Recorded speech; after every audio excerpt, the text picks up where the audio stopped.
বিশ্বনবী জনাব মুহাম্মদ রাসূলুল্লাহ সাল্লাল্লাহু আলাইহি ওয়াসাল্লাম মসজিদে নববীর ভিতরে বসে আছেন। এক বৃদ্ধা মহিলা মসজিদের মধ্যে প্রবেশ করলেন। হুজুর বৃদ্ধাকে দেখে দাঁড়ায় গেলেন, বিশ্বনবী বুড়ি মেয়ে লোককে দেখে দাঁড়ায় গেলেন। আল্লাহর নবী বুড়িকে দেখে দাঁড়ালেন। বুড়ি যখন কাছে এলেন, আল্লাহর নবী নিজের গায়ের চাদর বুড়ির জন্য বিছায়া দিলেন। বুড়ি বসলেন। এরপরে কথাবার্তা সারার পর বুড়ি যখন বিদায় হবেন, হুজুর আবার দাঁড়ালেন। বুড়ি মহিলা চলে গেলেন। সাহাবায়ে কেরাম বলেন, ইয়া রাসূলুল্লাহ, কিছুই বুঝলাম না, একজন বৃদ্ধা মহিলার জন্য বিশ্বনবী দাঁড়ান আর গায়ের চাদর বিছান, আমরা বড় আশ্চর্য হয়ে গেলাম। নবীজি বলেন, ও আমার সাহাবীরা, তোমরা জানো না এই মহিলা কি চিনতে পারো নাই? আমি আমার মায়ের দুধ আমার জীবনে কিসমতে তেমন হয় নাই, আমি আমার মায়ের দুধ তেমন কিসমতে পাই নাই। যার বুকে দুধ খেয়ে, যার কোলে কাখে চড়ে আমি বড় হয়েছি, আমার সেই দুধ মা, ইনি হযরতে হালিমাতুস সাদিয়া, আমার সেই দুধ মা। রাসূলুল্লাহ নিজে সম্মান দিয়েছেন মায়ের। খবরদার, মাকে অসম্মান করবেন না, মাকে সম্মান করবেন, মাকে শ্রদ্ধা করবেন। মরুভূমির ভিতরে যে রব্বুল আলামিন পথের নিশানা তৈরি করে দিলেন, যেখানে গভর্নমেন্ট রাস্তা বানাতে পারে না, মরুভূমির ভিতরে যিনি পথের নিশানা বানালেন মানুষ যেন না হারায়, যে আল্লাহ রব্বুল আলামিন দুর্গম পাহাড়ের ভিতরে গিরিপথ তৈরি করে দিলেন মানুষ যেন হারায় না যায়। সমুদ্রের ভেতরে নাবিকরা দিনের বেলায় সূর্যের আলো দেখে পথ চলে, রাতের আধারে সে যেন গভীর সমুদ্রের ভিতরে হারায় না যায়।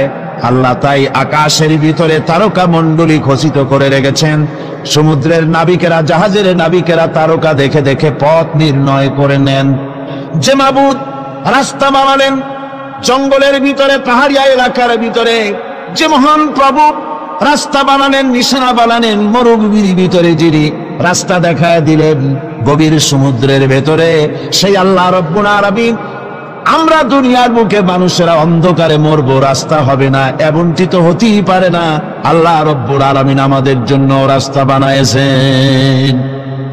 মহান আল্লাহ রব্বুল আলামিন বলেন, وعلى الله قصد السبيل ومنها جائر।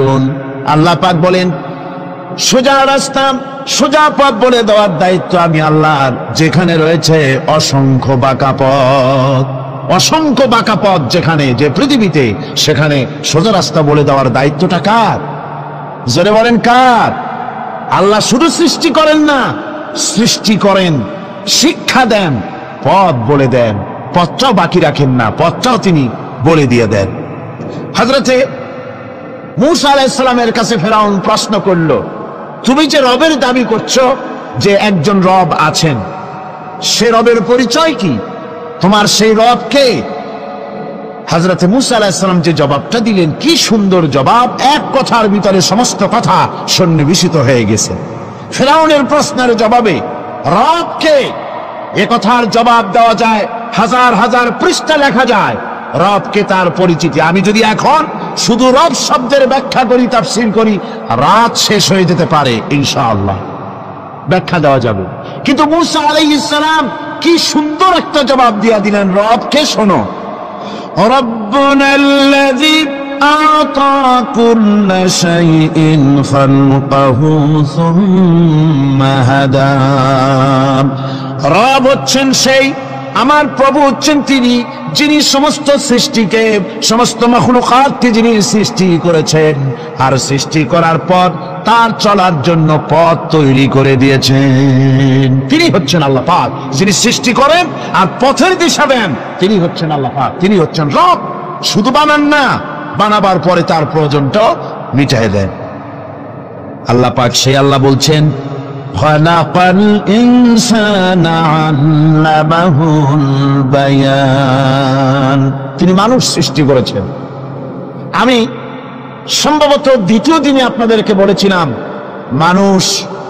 মানুষ বানর থেকে আসে নাই, মানুষ ওরাং ওটাং থেকে আসে নাই, মানুষ শিম্পাঞ্জি থেকে আসে নাই, মানুষ বাঁদরের গোষ্ঠী নয়, মানুষ এসেছে মাটি থেকে, আদম থেকে।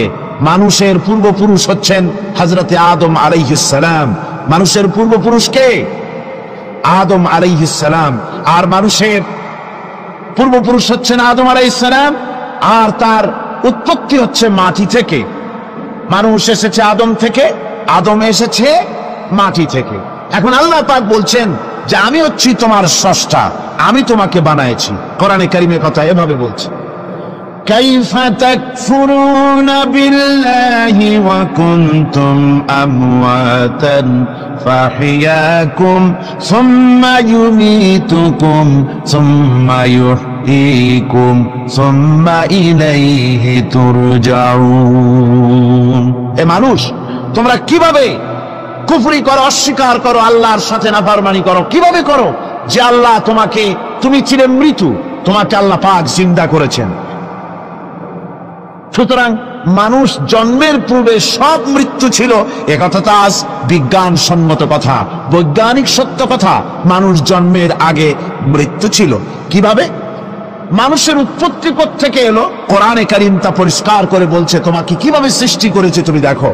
সন্তান মায়ের জরাইতে আসার পূর্বে সে ছিল পিতার শুক্রকীট আর মায়ের ডিম্বাণু, অর্থাৎ স্পার্মটোজন এবং ওভাম, এই দুটি জিনিসের মধ্যে সে বিভক্ত ছিল। মায়ের বক্ষপিঞ্জর এবং পিতার পৃষ্ঠদেশ থেকে সবেগে নির্গত এক ফোঁটা পানি দিয়ে আমি আল্লাহ পাক তোমাকে সৃষ্টি করেছি। কোরআনে কারীম বলছে, হাল আতা আলাল ইনসানি হিনুম মিনাদ দাহরি লাম ইয়াকুন শাইআম মাযকুরা। মানুষের জীবনে কি এমন এক সময় এসেছিল না যখন সে উল্লেখযোগ্য বিষয় বস্তু হিসাবে পরিগণিত ছিল না? তোমার নাম ছিল না, পরিচয় ছিল না, কিছুই ছিল না, দুনিয়ার কেউ তোমাকে জানতো না, শুনতো না। আমি আল্লাহ পাক তোমাকে সৃষ্টি করেছি। তুমি কোত্থেকে এলে? কোরআনে কারীম থেকে তা জেনে নাও। আল্লাহ রাব্বুল আলামিন বলেন, ইন্না খালাকনাকুম মিন তুরাবিন সুম্মা মিন নুতফাতিন সুম্মা মিন আলাকাতিন সুম্মা মিন মুদগা। আমি রব্বুল আলামিন তোমাকে সৃষ্টি করেছি, মাটির উপাদান দিয়ে তৈরি করলাম। মা বাপের, পুরুষের স্পার্মটোজন আর মহিলাদের ওভাম দুটি মিলে মায়ের গর্ভের ভিতরে নাপাক পানি ফোঁটাকে জমাট রক্তে পরিণত করে দিলাম। এই জমাট রক্তকে গোশত বানালাম, কচি কচি হাড় দিয়ে একটা বডি, একটা স্ট্রাকচার তৈরি করলাম। তারপরে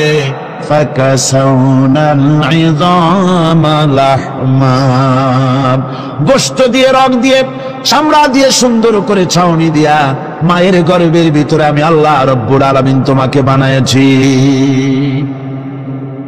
মায়ের পেটের ভিতরে ফি কারারিম মাকিন, একটি সুরক্ষিত জায়গায় তোমাকে আমি রেখে দিলাম, যেখানে কোনো রোগ, কোনো জার্ম যেখানে পৌঁছতে পারবে না, কোনো অসুবিধা হবে না। এমন একটা জায়গায়, এমন একটা ইন্টেনসিভ কেয়ার ইউনিটের ভিতরে রেখেছি। সুবহানাল্লাহ, একটা ইন্টেনসিভ কেয়ার ইউনিট যেখানে কোন রকমের কোন জার্ম প্রবেশ করবার কোনো ক্ষমতা নাই কারো। এমন একটা যে একটা প্যাকেট, সুন্দর একটা প্যাকেট, একটা কভারের মধ্যে তোমাকে তৈরি করা হলো মায়ের পেটের মধ্যে। তারপরে আজকে তুমি কুফরি করতেছো, আজকে আমাকে অস্বীকার করছো। ওই গর্ভের ভেতরে আমি ইচ্ছে করলে রক্তের পিণ্ডের আকারে মায়ের গর্ভ থেকে আবর্ষণ করে দিতে পারতাম, দুনিয়ার মুখ দেখতে পারতে না। মায়ের পেটের ভেতর থেকে মরা সন্তান হিসাবে বের করে দিতে পারতাম, বিকলাঙ্গ করে বের করে দিতে পারতাম, পঙ্গু করে বের করতে পারতাম। পারতেন না? আল্লাহ রাব্বুল আলামিন বলেন, কেমনে বানালাম? খালাকাল ইনসান, মানুষ আমি সৃষ্টি করেছি মায়ের পেটের ভিতরে বসে। যখন ক্ষুধার উদ্রেক হলো, রুহ যখন এসে গেল, ক্ষুধা লাগলো, খাবারের প্রয়োজন হলো, আমি কেমনে খাওয়ালাম? দুনিয়ার কোনো মা বাপ, কোন নেতা, কোন ডাক্তার, কোন চিকিৎসা বিজ্ঞানী মায়ের পেটের সন্তানের খাবার সরবরাহ করতে পারে না। আল্লাহ পাক বলেন, তুমি কি খাবে? ব্যবস্থা আমি করেছি। মায়ের মাসিক অসুখকে বন্ধ করে দিয়ে মায়ের নাভির সঙ্গে তোমার নাভির সাথে তার লাগাইয়া দিয়েছি। আর ওই তারের মাধ্যমে রক্ত বের করে দিয়া, মায়ের রক্ত দিয়ে তিল তিল করে তোমারে বড় করেছি।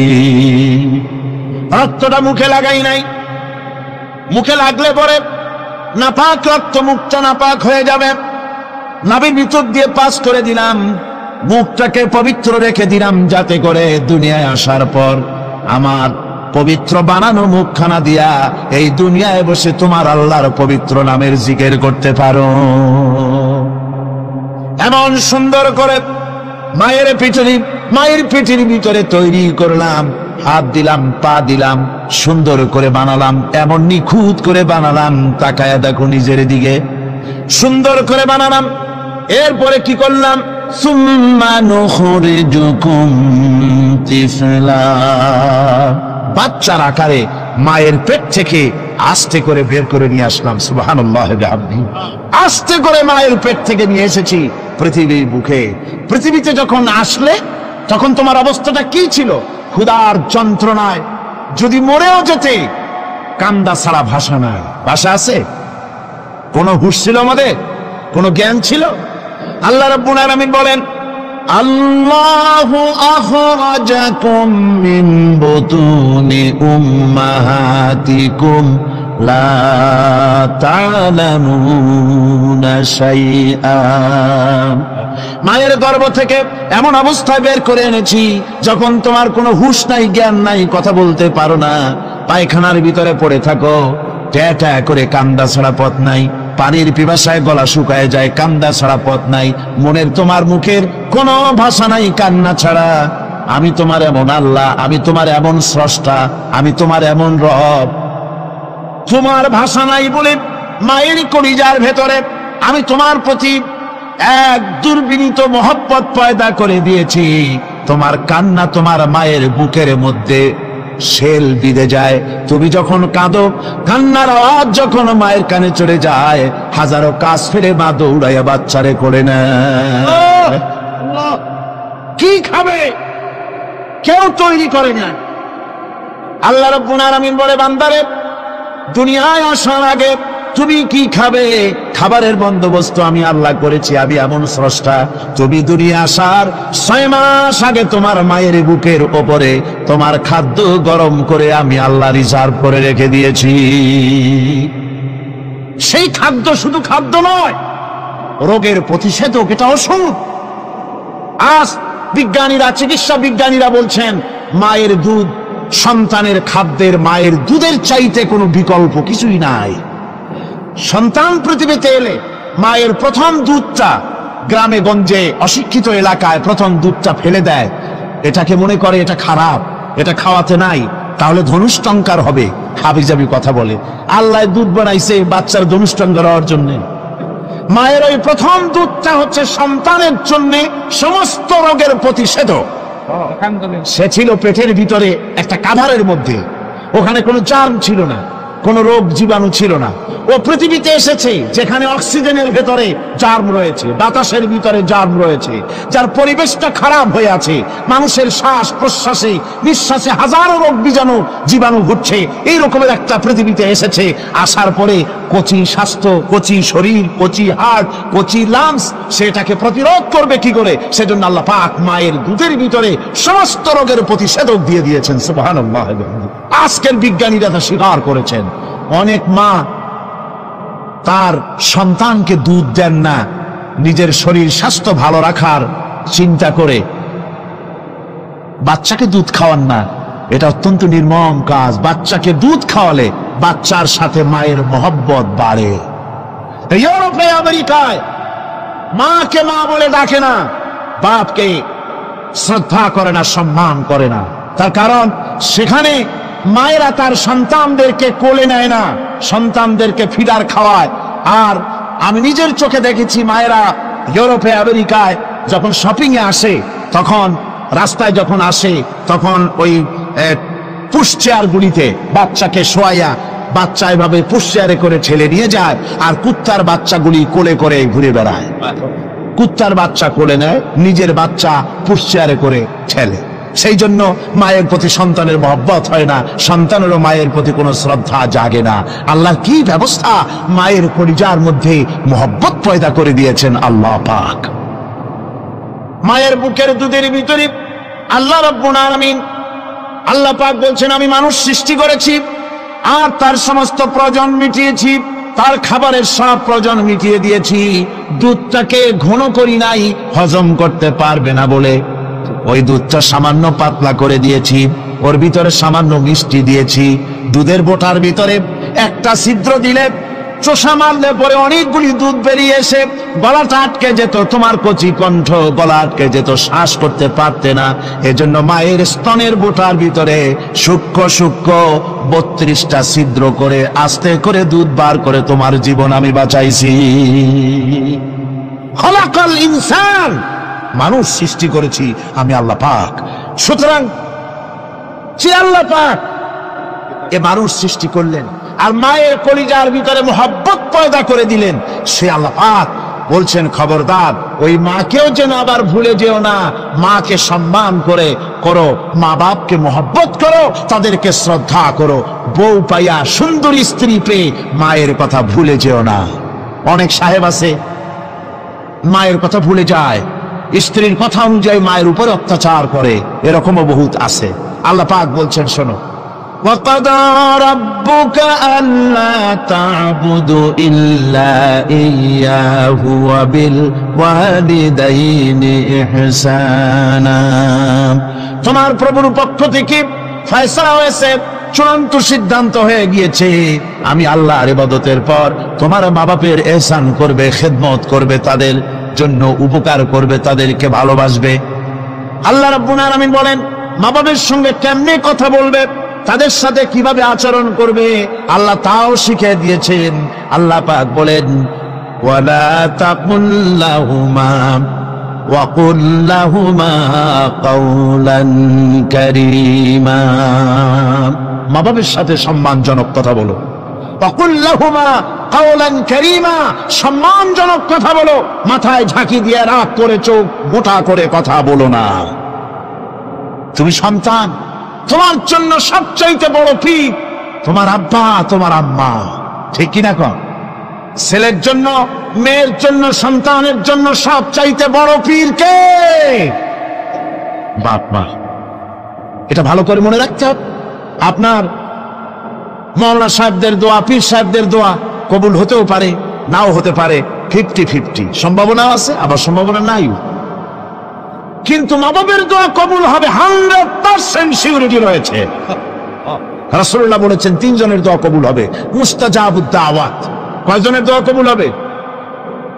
আল্লাহ রাব্বুল আলামিনের হাবিব বলেন 3 জনের দোয়া কবুল হবে আল্লাহর দরবারে। তার মধ্যে একজন হলেন মাজলুম ব্যক্তি, যে ব্যক্তি অত্যাচারিত, যে ব্যক্তি মুসাফির, প্রবাসী, তার দোয়া কবুল হবে। আর মা বাপ যদি সন্তানের জন্য দোয়া করে, ওই দোয়া আল্লাহ রব্বুল আলামিনের দরবারে মঞ্জুর হয়ে যায়। আল্লাহ রব্বুল আলামিন মা বাপ সম্পর্কে বলেন, মা বাবের জন্য আমার কাছে দোয়া করবি বান্দারা, আমার কাছে দোয়া করবি। দোয়াটা আল্লাহ পাক শেখাচ্ছেন, রব্বিরহামহুমা কামা রব্বায়ানি সাগীরা। পড়েন সবাই, রব্বিরহামহুমা কামা রব্বায়ানি সাগীরা। একটু জিকির করেন, লা ইলাহা ইল্লাল্লাহ। আমার ভাইরা, আল্লাহ পাক শিখাচ্ছেন, বান্দা তোর মা বাপের জন্য আমার কাছে দোয়া কর। আল্লাহ রব, আয় আমার প্রভু, আমার মা বাপ যেমন ছোটবেলায় আমাকে স্নেহের কোলে লালন পালন করেছে, আয় আমার আল্লাহ তুমি আমার মা বাপকে তোমার রহমতের কোলে লালন পালন করো। আল্লাহ শিখাই দিয়েছেন। আমার ভাইরা, প্রত্যেক নামাজের পরে এই দোয়াটা ভুলে যাবেন না। ভুলে যাবেন? ভুলে যাবেন? আমার ভাইরা, আমার বোনেরা, সবাই প্রত্যেক নামাজের পরে পড়বেন, রব্বিরহামহুমা কামা রব্বায়ানি সাগীরা। এই দোয়া করতে কেউ ভুলে যাবেন না। আল্লাহ রাব্বুল আলামিন বলে, বান্দারে, وَوَصَّيْنَا الْإِنسَانَ بِوَالِدَيْهِ إِحْسَانًا حَمَلَتْهُ أُمُّهُ كُرْهًا وَوَضَعَتْهُ كُرْهًا আল্লাহ পাক বলেন, আমি পৃথিবীর সমস্ত মানব মণ্ডলীকে উপদেশ দিয়েছি, মা বাপকে সম্মান করো, শ্রদ্ধা করো, তাদের উপকার করো। তার কারণ হলো তোমার মা তোমাকে গর্ভে ধারণ করেছে অত্যন্ত কষ্টের সাথে। আল্লাহ বলতেছেন, মা তোমাকে গর্ভধারণ করেছে অত্যন্ত কষ্টের সাথে, এরপরে তোমাকে ডেলিভারি করেছেন অত্যন্ত কষ্টের সাথে, তোমাকে ডেলিভারি করেছেন। আমার ভাইয়েরা, জনাব অধ্যাপক মফিজুর রহমান সাহেব আমাকে বলছেন যে মাহফিলের চতুর্দিকে ওনাদের কাছে রিপোর্ট এসেছে এক শ্বাসরুদ্ধকর পরিবেশ সৃষ্টি হয়ে গিয়েছে। মহিলাদের ভেতরে 3 জন নাকি সেন্সলেস হয়ে পড়েছেন, এত প্রচন্ড ভিড় হয়েছে সেখানে। আপনারা দোয়া করুন আল্লাহ যেন এই মাহফিলকে সুন্দর রূপে পরিচালিত করে দেন, রহমতের হাওয়া যেন বহায় দেন। জোরে কোন আমিন, আরো জোরে কোন আমিন। আমি দেখতে পাচ্ছি আপনারা ঠাসাঠাসি করে বসেছেন, তারপরেও আল্লাহ পাক কোরআন শরীফে বলেছেন, তোমরা যদি অপর ভাইকে একটু জায়গা করে দাও, নিজের জায়গা কম করে আল্লাহ বেহেশতের মধ্যে তোমার জায়গা বাড়াই দিবেন। আল্লাহ পাক কোরআন শরীফে বলেছেন। আমি সমস্ত মুসলমান একজনও দাঁড়াবেন না, একবার দাঁড়াবেন না। বসা অবস্থায় আপনারা সামনের দিকে চেপে আসেন, এই মঞ্চের দিকে বসা অবস্থায় সমস্ত মানুষ নড়ে চড়ে বসেন, হরকতে বরকত হবে, নড়ে চড়ে বসেন। আর এই ফাঁকে দাঁড়াবেন না, খবরদার। বসা অবস্থায় মঞ্চের দিকে চেপে আসেন আর জোরে সোরে মহব্বতের সাথে জিকির করেন, লা ইলাহা ইল্লাল্লাহ, লা ইলাহা ইল্লাল্লাহ, লা ইলাহা ইলাহা ইল্লাল্লাহ, লা ইলাহা ইল্লাল্লাহ, লা ইলাহা ইল্লাল্লাহ।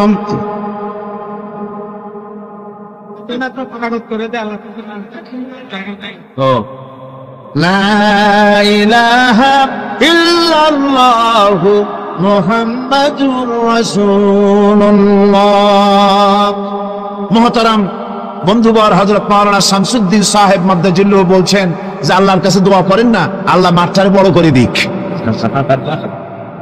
আল্লাহ পারেন না? পারেন না? অবশ্যই পারেন। আল্লাহ পাক সকলের জন্য আসান করে দিন। তবে মনে রাখবেন, এত বড় রহমতের মাহফিল জীবনে আর একবার পাবো কোনো নিশ্চয়তা নাই। কোনো নিশ্চয়তা নাই। এত বড় বরকতের মাহফিল, রহমতের মাহফিল, জান ভরে শুনুন আর আরাম করে বসুন, হাঁটা চলা বন্ধ করুন। নিতান্ত প্রাকৃতিক কারণ ছাড়া ওঠা বসা করার চেষ্টা না করাটাই ভালো। আল্লাহ পাক বলছেন, আমি গোটা বিশ্বের সমস্ত মানব মণ্ডলীকে উপদেশ দিয়েছি, মা বাপের খেদমত করো, সম্মান করো। কেন? মা তোমাকে পেটে ধারণ করেছে বড় কষ্টের সাথে। কে বলছেন এ কথা? আমার আল্লাহ বলতেছেন, পেটে ধরতে খুব কষ্ট হয়েছে। আপনাকে পেটে রেখে মায়ের কত কষ্ট হয়েছে সে কথা বোঝার জন্য আপনার গর্ভবতী স্ত্রীর দিকে তাকায় দেখেন। আপনার স্ত্রী যখন গর্ভবতী হবে তখন দেখবেন তার অবস্থাটা কি, ওইটা দেখে আপনি আন্দাজ করতে পারবেন আপনার মায়ের কত কষ্ট হয়েছিল। গভীর রাত্রে মানুষ সব ঘুমায় যায়, গর্ভবতী মা ঘুমাতে পারে না। সন্তান পেটের ভিতরে হাঁটু দিয়া গুতা মেরেছে, পা দিয়া লাথি মেরেছে। মা চরম শীতের রাত্রে, প্রচন্ড শীতের রাতে গায়ের লেপটা সরায় দিয়া মা একবার দাঁড়ায় আর একবার বসে, একবার দেওয়ালের সাথে হেলান দিয়া দাঁড়ায়, কষ্ট করে রাতটারে কাটায় দেয়। আবার সারাদিন সংসারের জন্য কাজ করেছেন, রান্না বান্না করেছেন মা, সকলকে খাওয়াইয়া মা শেষের দিকে খেতে গেছেন। যখন নিজে খেতে গেলেন, খাবারের ক্ষুধা নিয়ে, পেট ক্ষুধা নিয়ে খেতে বসেছেন, পেটের ভিতরে সন্তান লাথি মেরেছে, পেটের মধ্যে ঘুষা মেরেছে, হাঁটু দিয়া গুতা মেরেছে। ভরা পেটে, পেটের ভিতরে সন্তান গুতা মারলো হাঁটু দিয়া, মাথা দিয়া। মা ক্ষুধা রয়েছে, পেটে খেতে পারলেন না, বেদনা শুরু হয়েছে। খাবারের থালাটা ঠেলে দিয়ে মা দাঁড়ালেন, বসলেন, চোখের পানি ফেললেন।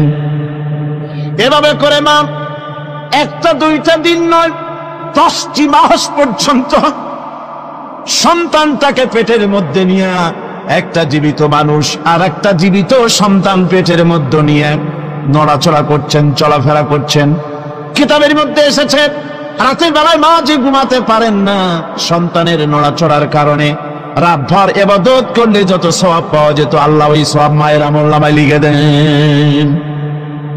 সন্তান পেটে থাকার কারণে খেতে পারে না, পেট ভরে ক্ষুধায় কষ্ট পায় মা, এই জন্যে 10 মাস ধরে রোজা রাখলে যে সওয়াব হতো আল্লাহ রাব্বুল আলামিন মায়ের আমলনামায় রোজার সওয়াব লিখে দেন।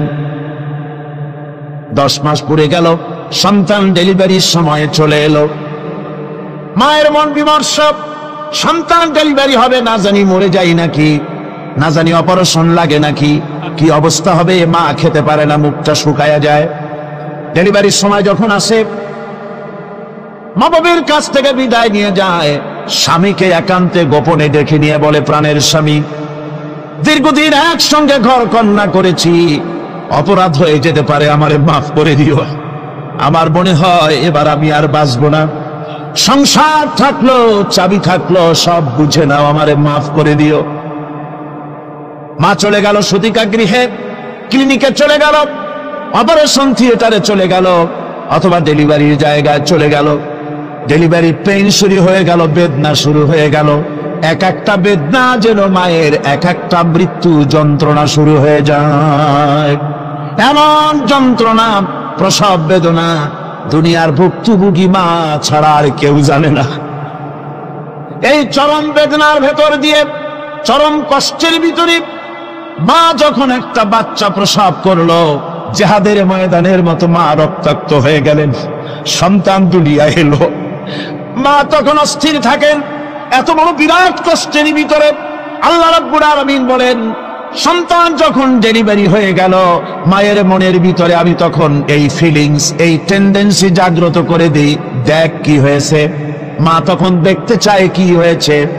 মায়ের সামনে যখন এত কষ্টে হৃদয় বিঙ্গড়ানো, কলিজার 32টি নাড়ি ছেঁড়া যন্ত্রণা আর সন্তান যখন মায়ের চোখের সামনে আসে, আল্লাহ পাক বলেন, মা যখন তার ছেলের মুখের দিকে তাকায়, মেয়ের মুখের দিকে তাকায়, আল্লাহ বলেন 10 মাসের পেটে ধরা কষ্ট আর ডেলিভারির সব কষ্ট মায়ের মন থেকে মুছে ফেলে দেই।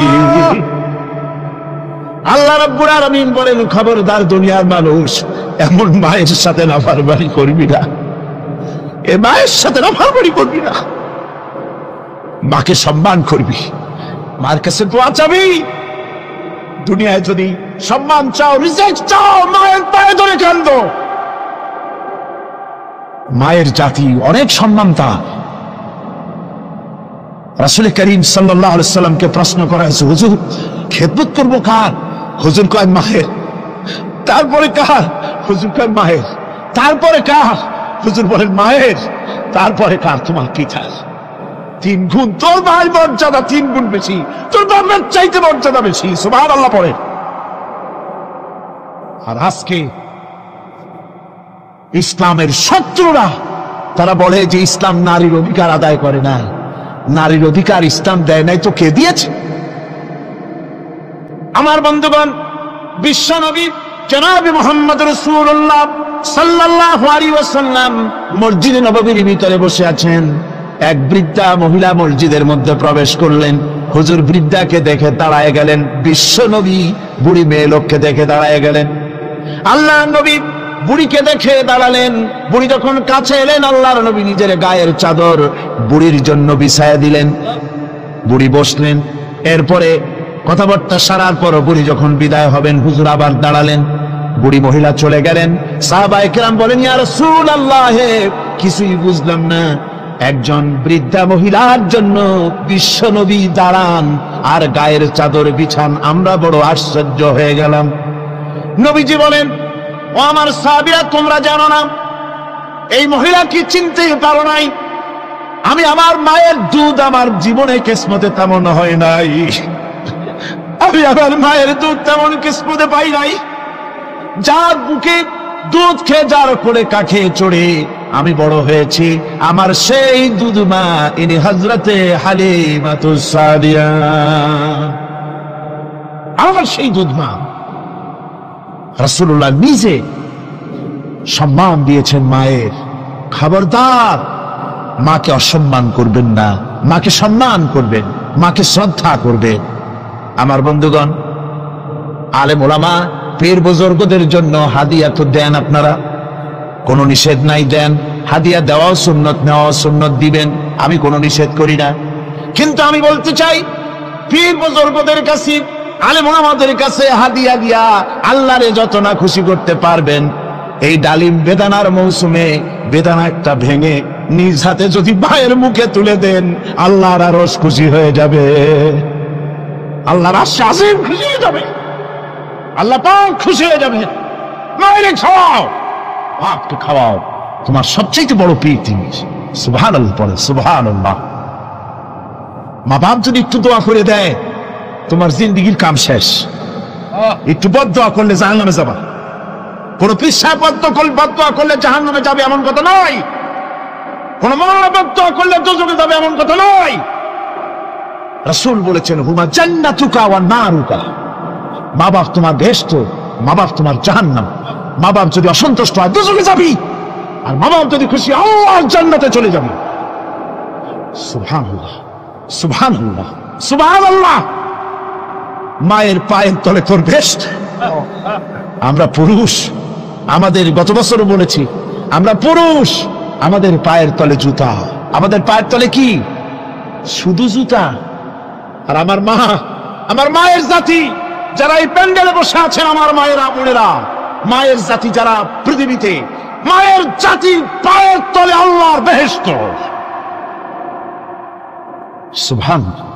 নারীর মর্যাদা ইসলাম দেয় নাই, কে দিয়েছে? আল্লাহ দিয়েছেন, আল্লাহর রাসূল দিয়েছেন। আমার বন্ধুগণ, হযরত বাইজিদ বুস্তামি, ছোট্ট বাচ্চা ছেলে, গভীর রাতে মা অসুস্থ, পানির পিপাসায় জেগে উঠেছেন। বাবারে, পিপাসায় শেষ হয়ে গেলাম, পানি দাও। ছেলে ঘরের ভিতরে পানি না পেয়ে বাইরে দৌড়াদৌড়ি করলেন। অনেক দূর থেকে পানি নিয়ে এসে দেখেন মা ঘুমায় গেছেন। পানি নিয়ে দাঁড়ানো পৌষ মাস, মাঘ মাসের শীতের রাত, ফজরের সময় মায়ের ঘুম ভেঙে গেল। তাকিয়ে দেখেন বাইজিদ দাঁড়ানো, হাতে পানি থরথর করে কাঁপছে। জিজ্ঞাসা করে, বাইজিদ তুমি দাঁড়ানো কেন? ছোট্ট বাচ্চা বলে, মা পানি চেয়েছিলে তুমি গভীর রাত্রে, পানি ঘরে ছিল না, অনেক দূর থেকে আনতে হয়েছে। মা বলছে, ঘুমাও নাই কেন গ্লাস ছুঁয়া? বাচ্চা বলে, ঘুমাই নাই। তুমি যদি আবার পানি চাও, সময় মতো যদি দিতে না পারি, মা তোমার কষ্ট হবে, এই জন্য ফজর পর্যন্ত আমি দাঁড়ায় আছি, কখন তুমি পানি চাও। মা হাতের থেকে পানি নিয়ে পান করলেন। বাইজিদকে বিছানার উপরে আরাম করে কম্বল দিয়ে ঘুম পড়াইয়া দিলেন। হযরত বাইজিদের মা উযু করে ফজরের নামাজ পড়ে সিজদায় চলে গেলেন। চিৎকার মেরে কেঁদে বলেন, আমার রব, আমার আল্লাহ, আমি আমার বাইজিদের মা, আমি মা হয়ে বাইজিদের জন্য দোয়া করি। বাইজিদ আমার জন্য আজকে যা করেছে, আমি মা, আমার কলিজা ঠান্ডা হয়ে গেছে। আয় আল্লাহ, আমি বাইজিদের জন্য দোয়া করি, তুমি তাকে সুলতানুল আরিফিন বানাইয়া দিও। মঞ্জুর হয়ে গেল আল্লাহ পাকের কাছে দোয়া। আমার ভাইরা, আল্লাহ পাক বলছেন, খবরদার, আমার ইবাদতের পরে মা বাপ, আল্লাহর ইবাদতের পরে কারা? মা বাপ। মা বাপকে সম্মান করো, শ্রদ্ধা করো, মোহাব্বত করো, কিসমত খুলে যাবে, কিসমত খুলে যাবে। মা বাপকে সম্মান করো। হযরত আবু হুরায়রা রাদিয়াল্লাহু তাআলা আনহু রাসূলের সামনে এসে কাঁদতেছেন। হুজুর বলছেন, আবু হুরায়রা কাঁদো কেন? কাঁদো কেন? রাতের বেলা কাঁদো কেন? হযরত আবু হুরায়রা বলছেন, হুজুর আমাকে মা মেরেছেন। হুজুর বলছেন, মা মারলো কেন? কোন অপরাধ করেছো? কোন গোস্তাখি করেছো? আবু হুরায়রা বলছেন, না হুজুর, কোন গোস্তাখি করি নাই, তবে মারলো কেন? হযরত আবু হুরায়রা বলছেন, হুজুর আমি আপনার দরবার থেকে ফিরতে রাত হয়ে গিয়েছিল। মা জিজ্ঞেস করলেন, আবু হুরায়রা এত রাত্রে কোথায় ছিল? বললাম, আমি ছিলাম যে কদম চুমতে পারলে দুনিয়া ধন্য হয়, সেই দরবারে নববীর কদম মুবারক থেকে আসতে আমার দেরি হয়েছে। আমার মা মুশরিকা, আপনার নাম শুনে তার গায়ে আগুন জ্বলে উঠলো, আমাকে ধরে মারা আরম্ভ করলো। বলল, হয় আমার বাড়ি ছাড়বি, আর না হয় মুহাম্মদ সাল্লাল্লাহু আলাইহি ওয়াসাল্লামের দরবার ছাড়বি। আমি বললাম, আমার মা, তুমি বুড়ি মানুষ, তোমার গায়ে যত শক্তি আছে সমস্ত শক্তি দিয়ে আমারে পিটাও, আমারে মারো। মারতে মারতে আমাকে বাড়ি থেকে তুমি বের করে দাও। তোমার বাড়ি শুদ্ধ, তামাম দুনিয়া ছেড়ে দিতে পারি, আল্লাহর নবীর কদম মোবারক ছেড়ে দিতে পারি না। আমার মা তোমাকে মেরেছে, তুমি আমার কাছে নালিশ করছো? আমার তো এখানে ইন্টারফেয়ার করার কিছুই নেই। সুবহানাল্লাহ, সুবহানাল্লাহ। মা তোমাকে মেরেছে, এখানে আমার করার কিচ্ছু নাই। বিশ্বনবী বলছেন, এত বড় পাওয়ারফুল নবী, লেজিসলেটিভ পাওয়ার, সারে আল্লাহ তাকে বানিয়েছেন শরীয়ত প্রণেতা। কোরআন শরীফ, কোরআন শরীফই শুধু হালাল ও হারামের, হালাল এবং হারামের, বৈধ এবং অবৈধের সীমা রাখা শুধু কোরআনই ঠিক করেনি, রাসূলের জন্য আল্লাহ ছেড়ে দিয়েছেন। আল্লাহ রাসূলও হারাম, হালাল এবং হারামের বৈধ, বৈধতা অবৈধতার সীমারেখা নির্ধারণ করেছেন। এত বড় ক্ষমতাটা, এত বড় পাওয়ারফুল বিশ্বনবী, তিনি বলছেন মা মেরেছে, আমার করার কিছু নাই। চিন্তা করেন কত বড় কথা, এ কথার লোড কত। হযরত আবু হুরায়রা বলেন, ইয়া রাসূলুল্লাহ, মা মাকে মেরেছেন, আমি আল্লাহর নবীর কাছে মায়ের বিরুদ্ধে নালিশ করতে আসি নাই। বললেন, কেন এসেছো? হযরত আবু হুরায়রা বলেন, হুজুর এসেছি একটা কারণে। আমি জানি আল্লাহ নবী যদি আল্লাহর দরবারে হাত উঠায়া কোনো জিনিস বলে, আল্লাহ রাব্বুল আলামিন সঙ্গে সঙ্গে মঞ্জুর করে নেন। হুজুর আমি এসেছি, মেহেরবানি করে দোয়া করুন আমার মাকে যেন আল্লাহ হেদায়েত নসিব করে দেন। আল্লাহ নবী হাত উঁচু করে বললেন, আল্লাহুম্মা ইহদি উম্মা আবি হুরায়রা, আয় আল্লাহ আমি দোয়া করি আবু হুরায়রার মাকে তুমি হেদায়েত নসিব করে দাও। রাসূলুল্লাহ দোয়া করছেন আর আবু হুরায়রা সমানে দৌড়াচ্ছেন। তিনি দৌড়াচ্ছেন, পিছন থেকে কয়েকজনে আবু হুরায়রার জামা টেনে ধরেছে, দৌড়ো। তাদের জানা আবু হুরায়রা খুব ভদ্রলোক মানুষ, কোন ঝড় ঝামেলার মধ্যে থাকে না, রাগ সাগ করে না, চিৎকার মারে না, দৌড় মারে না, এত ভদ্র শরীর, দৌড়ে কেন? না জানি কোন বিপদ বুঝি ঘটে গেছে। পিছন থেকে জামা টেনে ধরে বলে, দৌড়াও কেন? হযরত আবু হুরায়রা জামা সাহাবীর হাত থেকে ছিনায় নিয়ে বলেন, জামা ছেড়ে দাও, আমাকে দৌড়াতে দাও। আমি দৌড়াইয়া বাড়ি যে দেখতে চাই, আমি দৌড়াই আগে আমার বাড়ি পৌঁছতে পারলাম না, আমি যাওয়ার আগে আমার আল্লাহর নবীর দোয়া আমার বাড়ি পৌঁছে গেছে, আমি এইটা দেখতে চাই। হযরত আবু হুরায়রা বাড়িতে গিয়ে দরজা নক করলেন, ভেতর থেকে আওয়াজ এলো, কে? হযরত আবু হুরায়রা বলেন, মা আমি তোমার আবু হুরায়রা ফিরে এসেছি। মা বলছেন, বাবা অপেক্ষা করো, দরজা খুলতেছি। হযরত আবু হুরায়রা বলেন, মায়ের গলার আওয়াজের ভিতরে শিরকিয়াতের কর্কশতা পেলাম না, মায়ের গলার আওয়াজের ভিতরে তাওহীদের গন্ধ পেলাম। আমার মনে হলো নবীজির নিক্ষিপ্ত তীর তার নিশানায় পৌঁছে গেছে। কিছুক্ষণ পর মা আমার বেরিয়ে এলেন, মাথা থেকে চুলের থেকে বুড়ি মানুষ, সাদা চুলের ভিতর থেকে পানি পড়তেছে। মা বলল, বাবারে তোমারে মারার পর আমি বড় অনুতপ্ত হয়েছি, অনুশোচনা করেছি, আমি গোসল করেছি, মনে মনে ভাবলাম আমার ছেলে তো কোনো খারাপ জায়গায় যায় নাই, কেন তারে মারলাম? আমি বড় লজ্জায় পড়েছি তোমারে মেরে। ও আমার আবু হুরায়রা, আমি গোসল করেছি, পবিত্র হয়ে গেছি, জলদি করে আমাকে নিয়ে চলো বিশ্ব নবী জনাবে মুহাম্মদুর রাসূলুল্লাহর দরবারে। হযরত আবু হুরায়রার মা ঘোষণা করলেন, আশহাদু আল্লা ইলাহা ইল্লাল্লাহু ওয়াহদাহু লা শারীকা লাহু ওয়া আশহাদু আন্না মুহাম্মাদান আবদুহু ওয়া রাসূলুহু। আমার ভাইরা, মা বাপ সবচেয়ে সম্মানের জিনিস। আল্লাহর ইবাদতের পরই মা বাপের খেদমত করতে হবে। আল্লাহ পাক বলছেন, বান্দারে দেখ, মায়ের পেট থেকে আনলাম, মায়ের বুকের মধ্যে মহব্বত পয়দা করলাম, এত মহব্বত দিলাম তোর উপরে, যে কোনো বিদেশে যান, যেখানে যান, বাড়িতে ফিরলে পরে সকলে ছেলে মেয়ে ভাই বোন সবাই দেখবে সুটকেসে আমার জন্য আনছে কি, সবাই চিন্তা করবে আমার জন্য কি এনেছে। একমাত্র মা সন্তানের মুখের দিকে তাকাবে, কখন খাইছে সে। সুবহানাল্লাহ, সুবহানাল্লাহ, আমার বাসার মুখখানা শুকনা, তুই বুঝি আজকে কিছু খাইস নাই। বিদেশে যেসব সন্তান থাকে, মা কাটা কবুতরের মতো ছটফট করে। আমার ছোটবেলার কথা আমি দেখেছি, শর্ষিরা মাদ্রাসায় পড়তাম, আব্বা টাকা দিতেন মাদ্রাসায় যাওয়ার সময়, আবার মা আবার মুরগির ডিম বিক্রি করা, বিভিন্ন জিনিস বিক্রি করা বা বাজার করা পয়সা, উদ্বৃত্ত কিছু পয়সা আব্বার অজান্তে আমার হাতের মুঠার মধ্যে দিয়ে দিতেন। যখন মাদ্রাসার দিকে রওনা হয়েছি, পর্দার আড়াল থেকে দরজা থেকে দেখতাম, যতক্ষণ তাকায় দেখতেছি চোখ থেকে পানি দল দল করে পড়তেছে। সুবহানাল্লাহ, মা কি জিনিস! আল্লাহ আল্লাহ আল্লাহ। হযরত মাহবুব রব্বানী কুতুব সুবহানী শেখ মহিউদ্দিন আব্দুল কাদের জিলানী রাহমাতুল্লাহ আলাইহি তিনি বলেছেন, মুনাজাত করতে গিয়ে আবেগে বলেছেন, রব্বুল আলামিন, তুমি যদি দয়া করে আমাকে জান্নাত দাও, আর তোমাকে যদি আমি না পাই, তুমি যদি আমার সঙ্গে দেখা না করো, আমারে যদি কথা না বলো, তাহলে এই জান্নাত আমার কোনো লাভ নাই। আর আমাকে যদি জাহান্নাম দিয়া দাও, আর মাঝে মধ্যে তুমি যদি জিজ্ঞাসা করো মহিউদ্দিন কেমন আছো, তাহলে এই জাহান্নাম আমার জন্য বেহেশত হয়ে যাবে। আয় আল্লাহ, আমি শুধু তোমারই চাই, শুধু তোমারে দেখতে চাই। হুজুর একজন বুড়া লোককে বলছিলেন, মিয়া তুমি তো বেহেশতে যাবে না, তুমি তো বুড়া মানুষ, তুমি তো বেহেশতে যাইতে পারবে না। লোকটা কান দিয়ে অস্থির হয়ে গেছে। রাসূল বলছেন যে বেহেশতে বুড়া মানুষ যাবে না, তাহলে তো আমার উপায় নাই।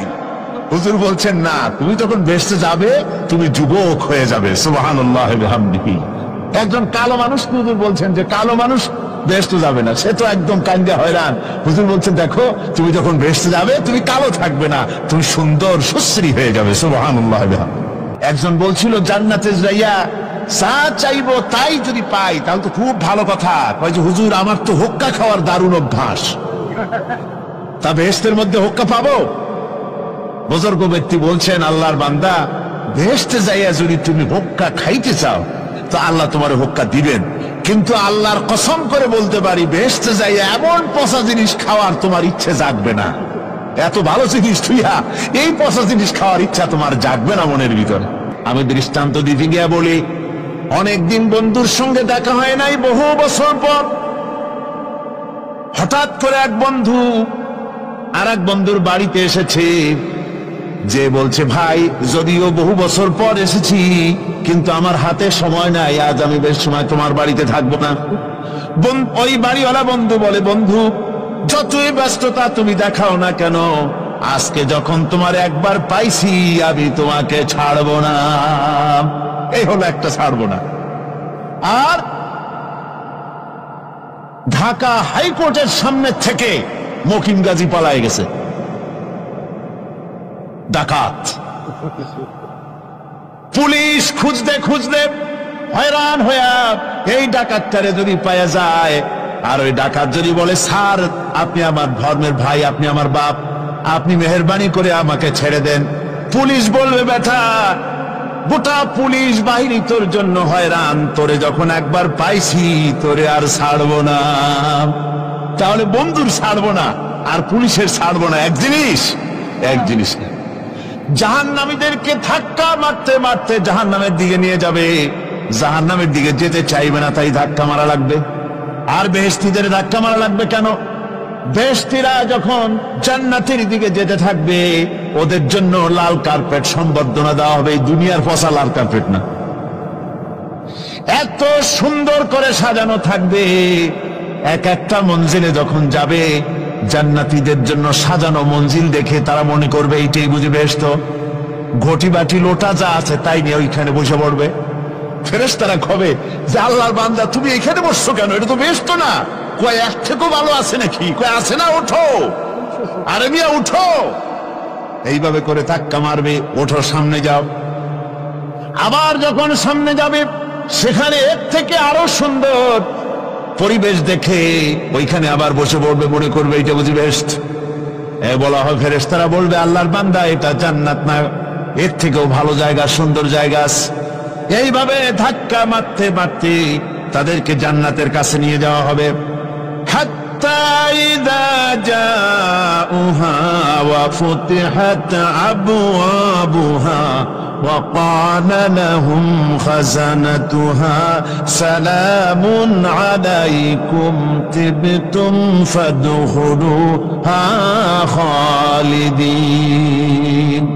এভাবে ধাক্কাতে ধাক্কাতে যখন তাদেরকে জান্নাতের দরজার কাছে নিয়ে যাওয়া হবে, আগে থেকেই তাদের জন্য দরজা খোলা থাকবে। সুবহানাল্লাহ। আগে থেকেই জান্নাত খুলে রাখা হবে। তাদেরকে বলা হবে, ওই জান্নাতের পরিচালক তিনি বলবেন, আসুন, ওয়েলকাম করবেন তাদেরকে, সালামুন আলাইকুম, আপনাদের প্রতি আল্লাহর শান্তি বর্ষিত হোক। বড় ভালোভাবে জীবনযাপন করেছিলেন দুনিয়ায়, আল্লাহর হুকুম মেনে চলেছিলেন, আল্লাহর হুকুম পালন করেছিলেন। দুনিয়ার বুকে বড় অশান্তি, মানুষের নির্যাতন, মানুষের বদনামি, জেল জরিমানা, রাত জেগে তাহাজ্জুদের নামাজ পড়া, জিহাদের ময়দানে কষ্ট করে রক্ত দেওয়া, শহীদ হওয়া, কত কষ্ট করে আল্লাহর দ্বীন জমিনে কায়েমের চেষ্টা করেছেন, নিজের জীবনকে ভালো রেখেছেন, পবিত্র রেখেছেন। আজকে আপনার জন্য এই জান্নাত, ফাদখুলুহা খালিদিন, জান্নাতে প্রবেশ করুন এবং চিরকাল এই জান্নাতের ভিতরে থাকুন। আল্লাহ রাব্বুল আলামিন ওই জান্নাতের সবকিছু দান করে দেবেন তাদেরকে, বেহেশতের মধ্যে তারা পৌঁছে যাবে। আর এই বেহেশতে পৌঁছে যাওয়ার আগে আরেকটি ঘটনা ঘটবে, সেটা হচ্ছে আল্লাহর নবী তিনি কাঁদতে থাকবেন। আল্লাহ রাব্বুল আলামিন বলবেন, নবী আপনি কাঁদেন কেন? আজকে তো আপনার কাঁদার দিন না, কেন কাঁদেন? মাকামে মাহমুদ দিয়েছি, আপনাকে কাউসার দান করেছি, কেন কাঁদেন? নবীজি বলবেন, রব্বুল আলামিন আমি দেখতে পাচ্ছি মাঝে মাঝে ফেরেশতারা আমার উম্মতগুলিকে জাহান্নামের দিকে নিয়ে যাচ্ছে। আল্লাহ রাব্বুল আলামিন বলবেন, ও আমার নবী, ও আমার হাবিব, জান্নাতি উম্মতগুলি আর যদি আপনি বাছাই করে নেন। হযরত আয়েশা রাদিয়াল্লাহু তাআলা আনহা বলেছেন, একথা শোনার পরে আমি প্রশ্ন করলাম, ইয়া রাসূলুল্লাহ, ওই পরকালে কিয়ামতের ময়দানে অসংখ্য নবীদের অসংখ্য উম্মতের মধ্য থেকে আপনার জান্নাতি উম্মত আপনি কি করে বেছে নেবেন? হুজুর বলেন, আয়েশা, যদি কোনো ঘোড়ার কপাল যদি থাকে সাদা, আর সাদা কপালওয়ালা ঘোড়াটা যদি অনেকগুলি ঘোড়ার মধ্যে হারিয়ে যায়, তাহলে সাদা কপালওয়ালা ঘোড়াটারে কি তার মালিক খুঁজে পাবে নাকি? হযরত আয়েশা বলেন, হুজুর অনায়াসে পাবে। হুজুর বলেন, কিয়ামতের দিন অসংখ্য মানুষের ভিতরে আমার জান্নাতি উম্মত আমি এইভাবে বেছে নেব, যারা দুনিয়ার ভেতরে নামাজ পড়েছে, ঈমান এনেছে, ঈমানদার ছিল, দ্বীনের কাজ করেছে, আল্লাহর সাথে নাফরমানি করে নাই, নামাজ পড়েছে সঠিকভাবে, আল্লাহর সঙ্গে নাফরমানি করে নাই, সঠিকভাবে দ্বীন পালন করেছে, তাদের চেহারার ভিতরে ঈমানের নূর চড়বে। ওই ঈমানের নূরের চমক দেখে দেখে আমার উম্মতগুলি আমি বাছাই করব। সেদিন ওই কিয়ামতের ময়দানে যারা নামাজ পড়ে না, রোজা রাখে নাই, বরং দ্বীনের সঙ্গে বিরোধিতা করেছে, আল্লাহর সঙ্গে নাফরমানি করেছে, ইসলামকে অস্বীকার করেছে, আল্লাহর দ্বীন যারা জমিনে কায়েম করতে চায় তাদের সঙ্গে বেয়াদবি করেছে, ওরা বলবে, হে রাসূল, আমিও তো আপনার উম্মত, আমারও সুপারিশ করুন। আল্লাহ নবী বলবেন, ভেগে যাও, দূর হয়ে যাও, তুমি যদি আমার উম্মত হবে, তাহলে এসব উম্মতের মতো ঈমানের নূরের চমক তোমার ভিতরে আমি দেখতে পেতাম। ওই হাসরের ময়দানে আল্লাহ নবী যদি বলেন, তুমি আমার উম্মত নও, ভেগে যাও, এর থেকে অসহায়, এর থেকে এতিম অবস্থার মানুষের জন্য কিছু হতে পারে না। আল্লাহ এই দুরবস্থা থেকে আমাদেরকে যেন হেফাজত করেন। আল্লাহ রব্বুল আলামিন যেন আমাদেরকে নবীর সুপারিশ কিয়ামতের দিন আমাদের জন্য নসিব করে দেন। জোরে বলেন আমিন।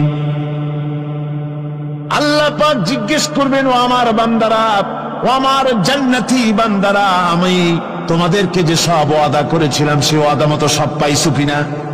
আমি ওয়াদা করেছিলাম আমার জন্য রাত জেগে যদি তাহাজ্জুদের নামাজ পড়ো, নামাজ, রোজা, হজ, যাকাত যদি করো, আমার দিন কায়েমের জন্য যদি আন্দোলন করো, রক্ত যাও, আমার জন্য যদি কষ্ট করো, শহীদ হও, তাহলে আমি তোমাদেরকে জান্নাত দেব। যত ওয়াদা করছিলাম তা পেয়েছো কিনা?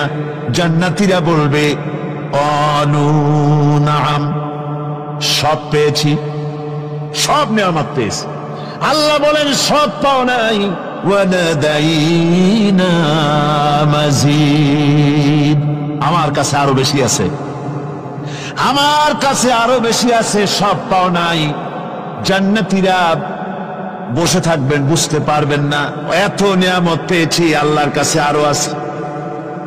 আল্লাহর নবী তখন মুখ খুলবেন, নবীজি বলবেন, রব্বুল আলামিন, জান্নাতীরা বলতে সাহস পেতেছে না।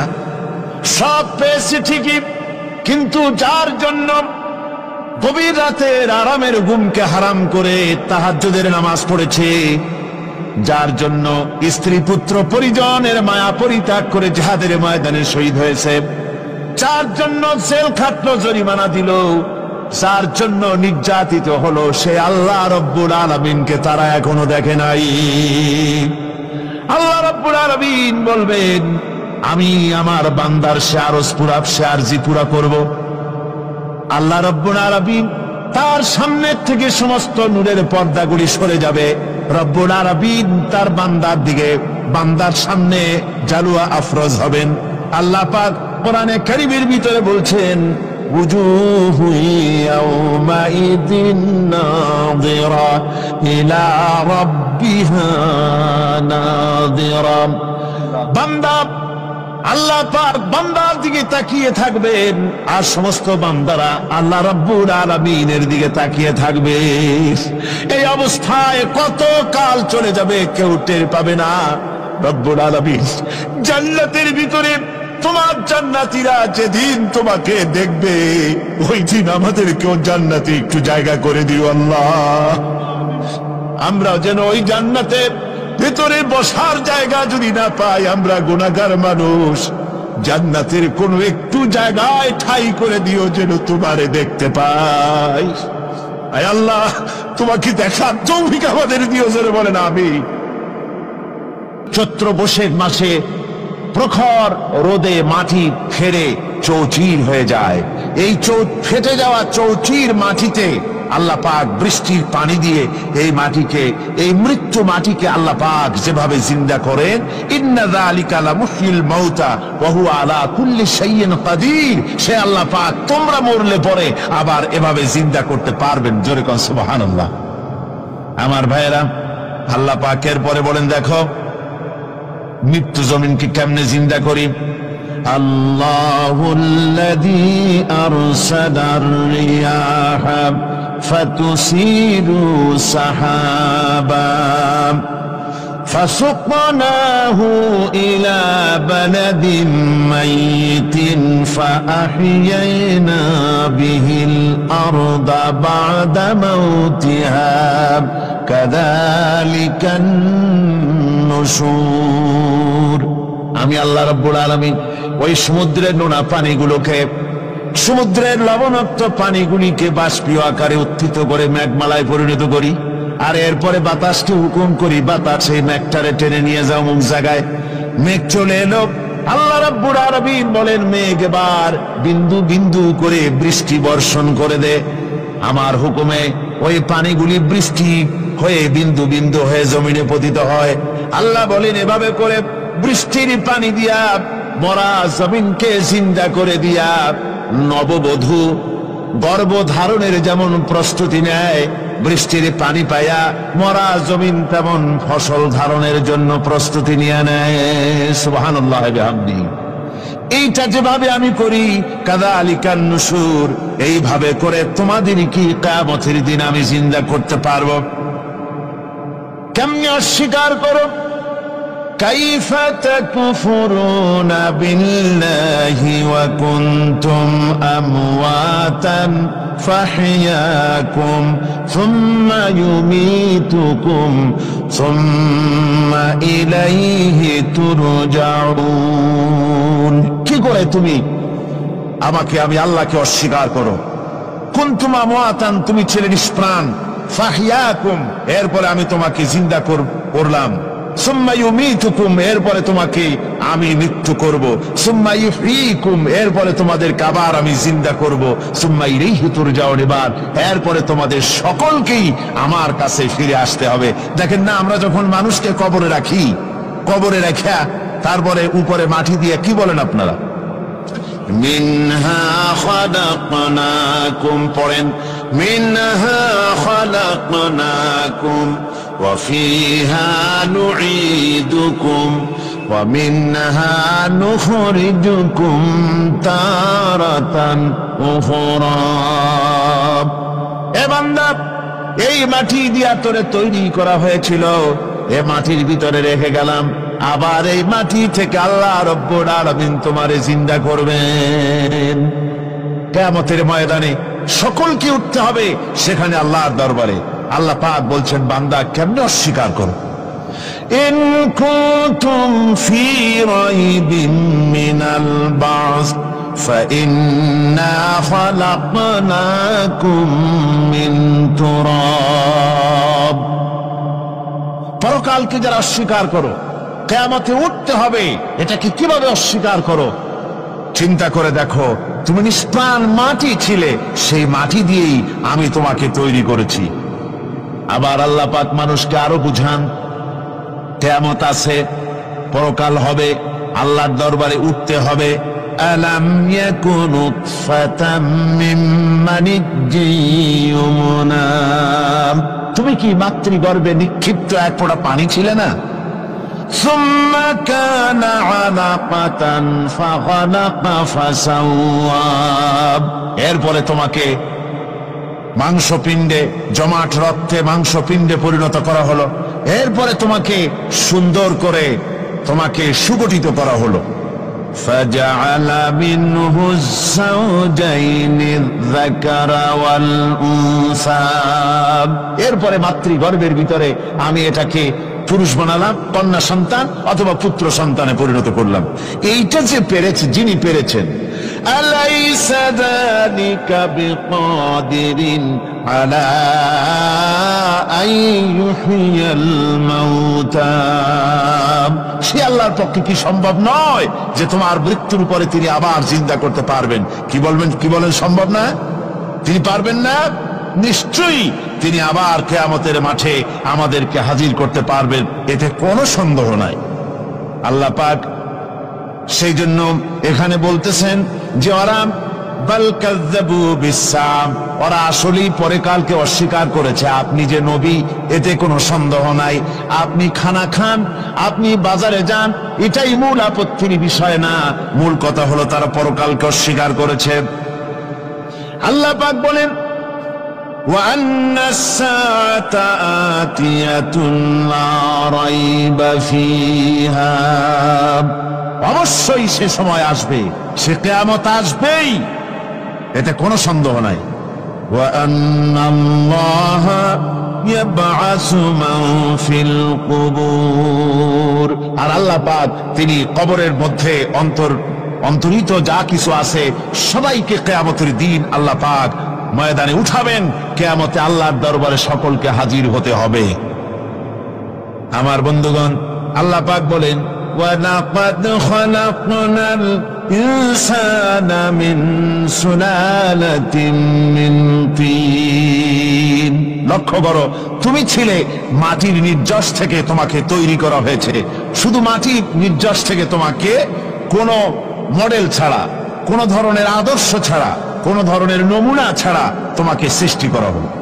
সুম্মা জাআলনাহু নুতফাতান ফি কারারিন মাকিন।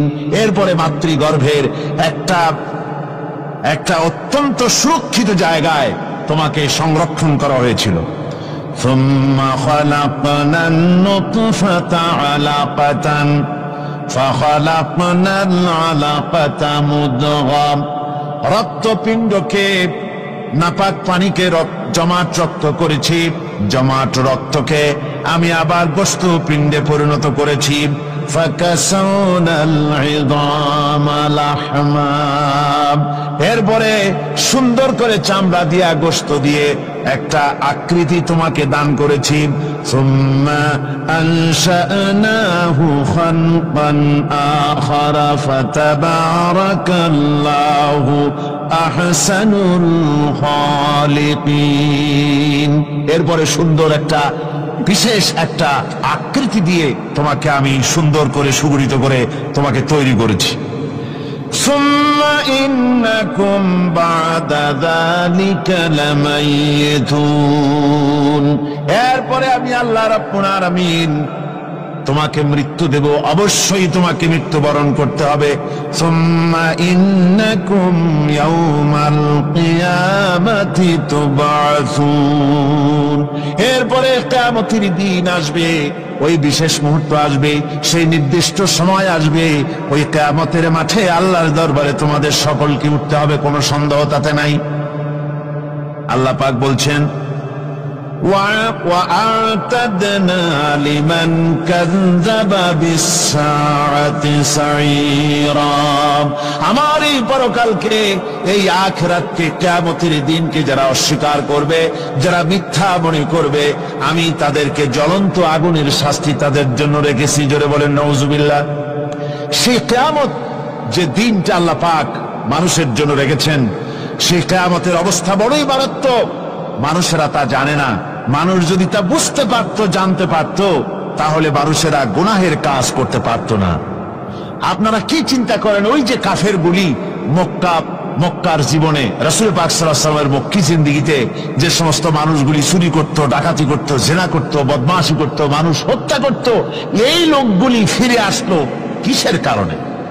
তাদেরকে আখিরাতের কথা বলা হয়েছে, এই পরকালের কথা বলা হয়েছে।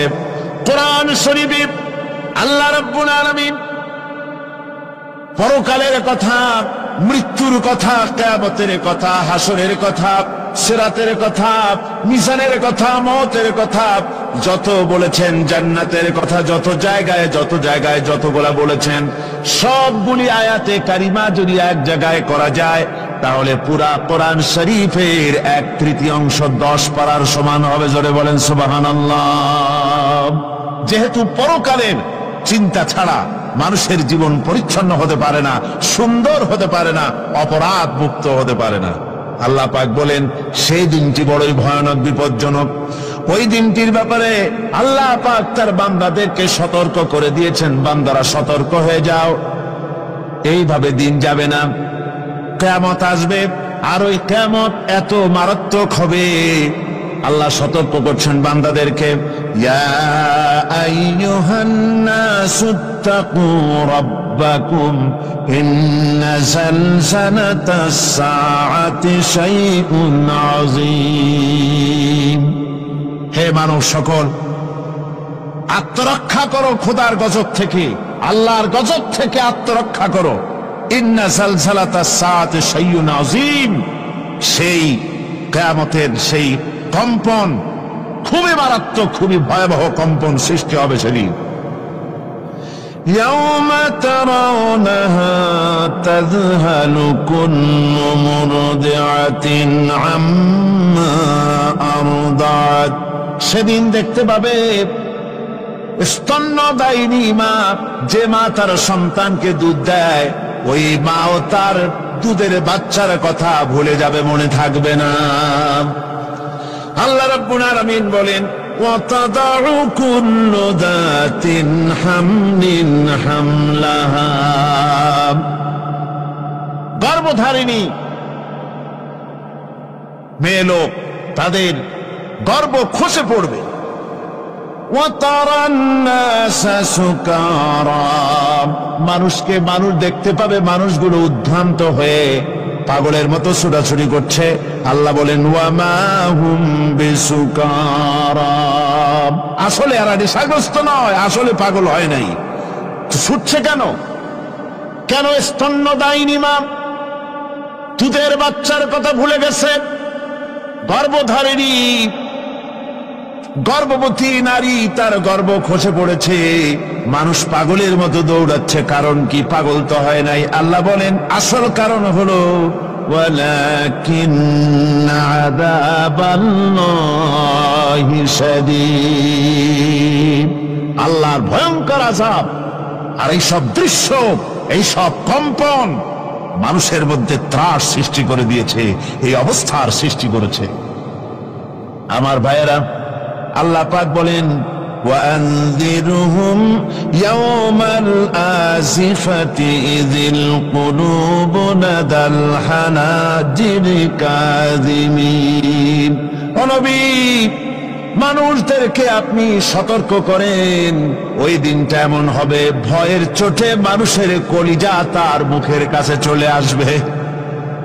মানুষ ভয়তে অস্থির হয়ে যাবে, কলিজা গলার কাছে চলে আসবে। সেই দিনের কথা তাদের শোনায় দেন।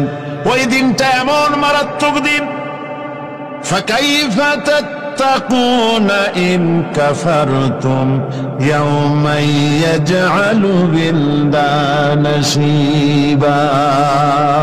সেদিন ভয়ে চিন্তায় যুবক ছেলে বৃদ্ধে পরিণত হয়ে যাবে, কিশোরগুলি তরুণগুলি বৃদ্ধে পরিণত হয়ে যাবে। আমার বন্ধুগণ, মানুষ সেদিন দিক বিদিক হয়ে দৌড়াতে থাকবে, পালাবো কোথায়? আল্লাহ কোরআন শরীফে সব কথা বলে দিয়েছেন। ইয়াকুলুল ইনসানু আইনাল মাফার, কোথায় ভাগবো, পালাবো কোথায়? অস্থির হয়ে মানুষ দৌড়াতে থাকবে, পালাবো কোথায়, যাব কোথায়? আল্লাহ বলেন কাল্লা লা ওয়াজারা ইলা রাব্বিকা ইয়াওমাইযিনিল মুস্তাকার। ভাগবার কোন রাস্তা নাই, পালাবার কোন পথ নাই, একমাত্র তোমার রব ছাড়া, আল্লাহর দরবার ছাড়া পালানোর কোন রাস্তা আজার নাই। আমার বন্ধুগণ, এই কঠিন সময়, এই কঠিন দিনে, পরকালের এই দিনে, কিয়ামতের এই মারাত্মক অবস্থায় সকলকে উঠতে হবে। আল্লাহ পাক বলেন, এরপরে কিয়ামত অনুষ্ঠিত হয়ে যাবে। সূরা ফুরকানে আল্লাহ বলছেন, ইযা রাআতুহুম মিন মাকানিন বাঈদিন সামিউ লাহা তাগায়ুযান ওয়া যাফীরা। যখন তাদেরকে জাহান্নাম দেখতে পাবে, অর্থাৎ জাহান্নামের, যখন তারা জাহান্নামের দিকে অগ্রসর হবে, তখন তারা দূর থেকেই জাহান্নামের ক্রোধ এবং তেজস্বী আওয়াজ শুনতে পাবে। জাহান্নামের আওয়াজ, বিকট আওয়াজ। ওই যে কক্সবাজারে সমুদ্র সৈকতে ভ্রমণ করতে গিয়ে সমুদ্রের তুফানের আওয়াজ শুনছেন না? কথা বল না কেন? সমুদ্রের তুফানের আওয়াজ শুনেছেন তো? এইটা কি? এটা কিছুই না, এর থেকে মারাত্মক আওয়াজ, তেজস্বী ক্রোধের আওয়াজ কানের মধ্যে আসতে থাকবে জাহান্নামীদের। আল্লাহ রাব্বুল আলামিন বলেন, ওয়াইদা উলকু মিনহা মাকানান দায়্যিকাম মুকাররানিনা দাউ হুনালিকা সুবুরা। যখন তাদেরকে হাত পা বেঁধে এই জাহান্নামের কোন সংকীর্ণ জায়গায় ফেলে দেওয়া হবে, তখন দাও হুনালিকা সুবুরা, তারা তখন নিজেদের ধ্বংস এবং মৃত্যু কামনা করবে। আল্লাহ বলেন, লা তাদউল ইয়াওমা সুবুরান ওয়াহিদান ওয়াদউ সুবুরান কাসীরা। আজকে এক মৃত্যু ডেকো না, অসংখ্য মউত ডাকো। আজকে মউত আর তোমাদের আসবে না, অসংখ্যবার ডাকলেও মউত তোমাদের আসবে না। এই যে জাহান্নাম, যে জাহান্নামের দিকে তাদের নিয়ে যাওয়া হবে, আল্লাহকে অস্বীকার করলে, নবীকে অস্বীকার করলে, ইসলামকে অস্বীকার করলে, আল্লাহর নবীর নবুয়তকে অস্বীকার করলে তাদের জায়গা হবে জাহান্নাম। আর সে জাহান্নাম এত মারাত্মক, এত কঠিন জায়গা, যে জায়গা সম্পর্কে আল্লাহ পাক বলছেন, ইন্নাহু মাইয়াতি রাব্বাহু মুজরিমান ফাইন্না লাহু জাহান্নামা লা ইয়ামুতু ফিহা ওয়া লা ইয়াহইয়া। অপরাধী হয়ে যে লোক আল্লাহর দরবারে উপস্থিত হবে, তার জন্য জাহান্নাম হবে, জাহান্নামে আল্লাহ দিবেন। আর ওই জাহান্নামে যখন লোকটা পড়ে যাবে, জাহান্নামের অবস্থা এমন হবে, লা ইয়ামুতু ফিহা ওয়া লা ইয়াহইয়া, সে বাঁচবেও না, মরবেও না, জীবন মৃত্যু একটা অবস্থা সৃষ্টি হবে। ওই জাহান্নামে নারুল্লাহিল মুকাদাতুল্লাতী তাত্তালিউ আলাল আফইদা। জাহান্নামের প্রচন্ড আওয়াজ, এ আগুন উৎক্ষিপ্ত তৃপ্ত হয়ে তাদের কলিজা পর্যন্ত, অন্তর পর্যন্ত স্পর্শ করবে এই আগুনের তাপ। আর এদের পাহারায় রাখা হবে ইন্নাহা আলাইহিম মুসাদাতুন ফি আমাদিন মুমাদ্দাদা। জাহান্নামীদের পাহারায় রাখা হবে নির্মম, কঠোর ব্যবহার, কর্কশ আওয়াজ, কর্কশ ভাষী এ ধরনের ফেরেশতাদেরকে রাখা হবে তাদের পাহারায়, তারা নিয়োজিত থাকবে। আল্লাহ রাব্বুল আলামিন বলেন, ও দুনিয়ার মানুষ, ইয়া আইয়ুহাল্লাযীনা আমানু কু আনফুসাকুম ওয়া আহলিকুম নারা। ও ঈমানদারেরা, আল্লাহর তো দয়া বেশি বান্দার জন্য। বান্দার উপরে দয়া কার সবচেয়ে বেশি? সবচেয়ে বেশি দয়া হলো বান্দার উপরে আল্লাহর। আল্লাহ চান না যে সে জাহান্নামে যাক, কঠিন জায়গা জাহান্নাম। আল্লাহ বলেন, ও মুমিনেরা, তুমি নিজে আর তোমার পরিবার পরিবর্গকে জাহান্নামের আগুন থেকে রক্ষা করো, আগুন থেকে রক্ষা করো, জাহান্নামের রাস্তা থেকে তাদের ফিরাও।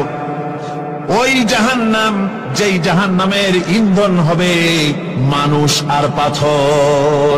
ফিরাও জাহান্নাম থেকে মানুষকে, তোমার সন্তানদেরকে ফিরাও। আজকে যে সব সন্তানের আল্লাহ বলেন তুমি নিজে বাঁচো, আহলো আয়ালকে বাঁচাও।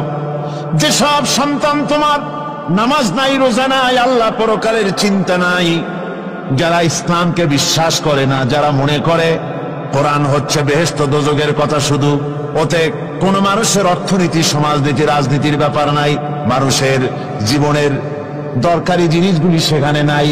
সুতরাং আমরা যদি দুনিয়ায় সুখ সমৃদ্ধি পেতে চাই, তাহলে আমাদেরকে মানুষের তৈরি করা মতবাদ মানতে হবে। এইভাবে ছেলেরা যখন মানুষের তৈরিকার মতবাদের দিকে যখন দৌড়ায়, মা বাপ যদি তাদেরকে না ফিরায়, জাহান্নাম থেকে বাঁচাবার জন্য যদি চেষ্টা না করে, কিয়ামতের দিন ওই সন্তানেরা জাহান্নামে, যখন জাহান্নামের অর্ডার তাদের হয়ে যাবে, তারা বলবে, রব্বানা আরিনাল্লাযাইনি আদাল্লানা। হে আমার প্রভু, কে আমাদেরকে গোমরাহ করে দিল, মিনাল জিন্নি ওয়াল ইনসি, জিনের ভিতর থেকে, মানুষের ভিতর থেকে, আমাদের নেতারা, আমাদের মা বাপ, আমাদের মুরব্বী, কারা আমাদেরকে বিভ্রান্ত করলো, তোমার রাস্তা থেকে সরায় দিল। ওরা কই? ওদেরকে নিয়ে আসো। আমাদেরকে এই খারাপ রাস্তা থেকে ফিরায় নাই, জাহান্নামের পথে চলেছি, আমাকে ফিরায় নাই। ও আল্লাহ, আজকে জাহান্নামে যাওয়ার আগে ওই মা বাপ আর মুরব্বী আর নেতাগুলি নিয়ে আসো। নাজআলহুমা তাহতা আকদামিনা লিয়াকুনা মিনাল আসফালিন। নিয়ে আসো ওদেরকে পায়ের তলে রেখে, তারপরে জাহান্নামে যাব। আমার ভাইরা, যে ছেলে আজকে মানুষের তৈরি করা মতবাদের আন্দোলন করছে, সেকুলারিজম করছে, সোশ্যালিজম করছে, ক্যাপিটালিজম করছে, তারপরে ন্যাশনালিজম করছে, হাজারো মতবাদের দিকে আকৃষ্ট হয়েছে আপনার ছেলে, আপনার স্ত্রী, আপনার বোন, আপনার ভাই, আপনি জেনে শুনে তাদেরকে ফিরাচ্ছেন না, আল্লাহ রাস্তায় আনতেছেন না। কিয়ামতের দিন ওরা পালাইতে যাবে, এবং ওদের এই অপরাধের কারণে, না ফিরানোর কারণে, সহযোগিতা করার কারণে কিয়ামতের দিন অবস্থা করুণ হয়ে যাবে। এই জন্য আল্লাহ রাব্বুল আলামিন বলছেন, হে বিশ্বাসীরা, আমাকে তোমরা যারা বিশ্বাস করেছি, ঈমান এনেছো, নিজে বাঁচো আর নিজের আহল আয়ালকে জাহান্নামের আগুন থেকে বাঁচাও। ওই জাহান্নাম আলাইহা মালাইকাতুন গিলাদুন শিদাদুন লা ইয়াসুনাল্লাহা মা আমারাহুম ওয়া ইয়াফআলুনা মা ইউমারুন। আল্লাহ রাব্বুল আলামিন বলেন, সেখানে অত্যন্ত কর্কশ, রূঢ় এবং নির্মম স্বভাবের এমন সব ফেরেশতা পরিচালক হিসেবে জাহান্নামে দেওয়া হবে, যারা আল্লাহর নির্দেশের বাইরে কোনো কাজ করে না। তারা সেই সব কাজই করে যা আল্লাহ তাদেরকে হুকুম করেন। তাদেরকে অনুরোধ করে, দরখাস্ত করে কোন রকম তাদের কাছ থেকে কোনো কৃপা, কোনো করুণা, কোনো মহব্বত কিছুই পাওয়া যাবে না। অত্যন্ত কর্কশ, রূঢ় মেজাজের ফেরেশতা সেখানে পরিচালক হিসেবে দেওয়া হবে। আর ওই জাহান্নামীদেরকে, যারা জাহান্নামে যাবে কিয়ামতের দিন, ফাল্লাযীনা কাফারু কুত্তিআত লাহুম সিয়াবুম মিন নার। আগুন দিয়ে কেটে তাই দিয়ে পোশাক তৈরি করে দেওয়া হবে, আগুনের পোশাক পরিয়ে দেওয়া হবে। আগুনের পোশাক গায়ে পরায় দেওয়ার পরে কুল্লামা নাদিজাত জুনুদুহুম বাদদালনাহুম জুনুদান গায়রাহা, একবার চামড়া পুড়ে যাবে, জাহান্নামের আগুনে চামড়া পুড়ে গলে যাবে, আবার আল্লাহ রাব্বুল আলামিন নতুন করে চামড়া পরিয়ে দিবেন যাতে করে শাস্তির তীব্রতা অনুভব করতে পারে। জোরে কোন নাউজুবিল্লাহ। আমার ভাইরা, জাহান্নামীরা ক্ষুধার যন্ত্রণায়, তৃষ্ণার যন্ত্রণায় আকাশের দিকে তাকায় থাকবে, উপরের দিকে তাকায় থাকবে, বলবে হারে যদি একটু বৃষ্টি হতো, মেঘ হতো। হঠাৎ করে দেখবে যে উপরে কালো মেঘ হয়ে গেছে, মনে করবে যে এবার বুঝি বৃষ্টি হবে, পানি পান করব। মেঘ তারা দেখতে পেল, মেঘের ভিতর থেকে অল্পক্ষণের ভিতরে গরম পানি পড়বে, এমন গরম পুঁজ, এমন গরম রক্ত পড়বে যেগুলি পান করলে পরে সঙ্গে সঙ্গে পেটের নাড়ি ভুঁড়ি আর কলিজা পিছনের দরজা দিয়ে সব বেরিয়ে যাবে। নাউজুবিল্লাহি মিন যালিক। আয় আল্লাহ, এই কঠিন অবস্থা থেকে তুমি আমাদেরকে হেফাজত করো। জোরে বলেন আমিন। সবাই বলেন আমিন। আমার ভাইয়েরা, তামসার ব্যাপার নয়। ও যুবক ভাইয়েরা, শিক্ষিত ভাইয়েরা, তামসা করার ব্যাপার না। দুনিয়ায় খেল তামাশা ফুর্তি করার জায়গা না। जगह जी लगाने के लिए ये दुनिया नहीं है, ये इबरत की जा है तमाशा नहीं है। দুনিয়া উপদেশ গ্রহণ করার জায়গা, খেল তামাশা করার জায়গা না। এই পৃথিবীতে আল্লাহ রাব্বুল আলামিন বলেন, নাফরমানি করলে পরে জাহান্নামে যাবেই, জাহান্নামে যেতে হবে। ওই জাহান্নামীদেরকে কি খেতে দেওয়া হবে? আল্লাহ পাক বলছেন, শোনো, খেতে দেব কি? তুসকা মিন আইনিন আনিয়া, ফুটন্ত গরম পানি তাদেরকে পান করতে দেওয়া হবে। লাইসা লাহুম তুআমুন ইল্লা মিন দরি, কাঁটা যুক্ত ঘাস তাদেরকে খেতে দেওয়া হবে। লা ইউসমিনু ওয়ালা ইউগনি মিন জু, এই খাবারে তাদের শরীর পরিপুষ্ট হবে না, আর ক্ষুধাও নিবৃত্ত হবে না।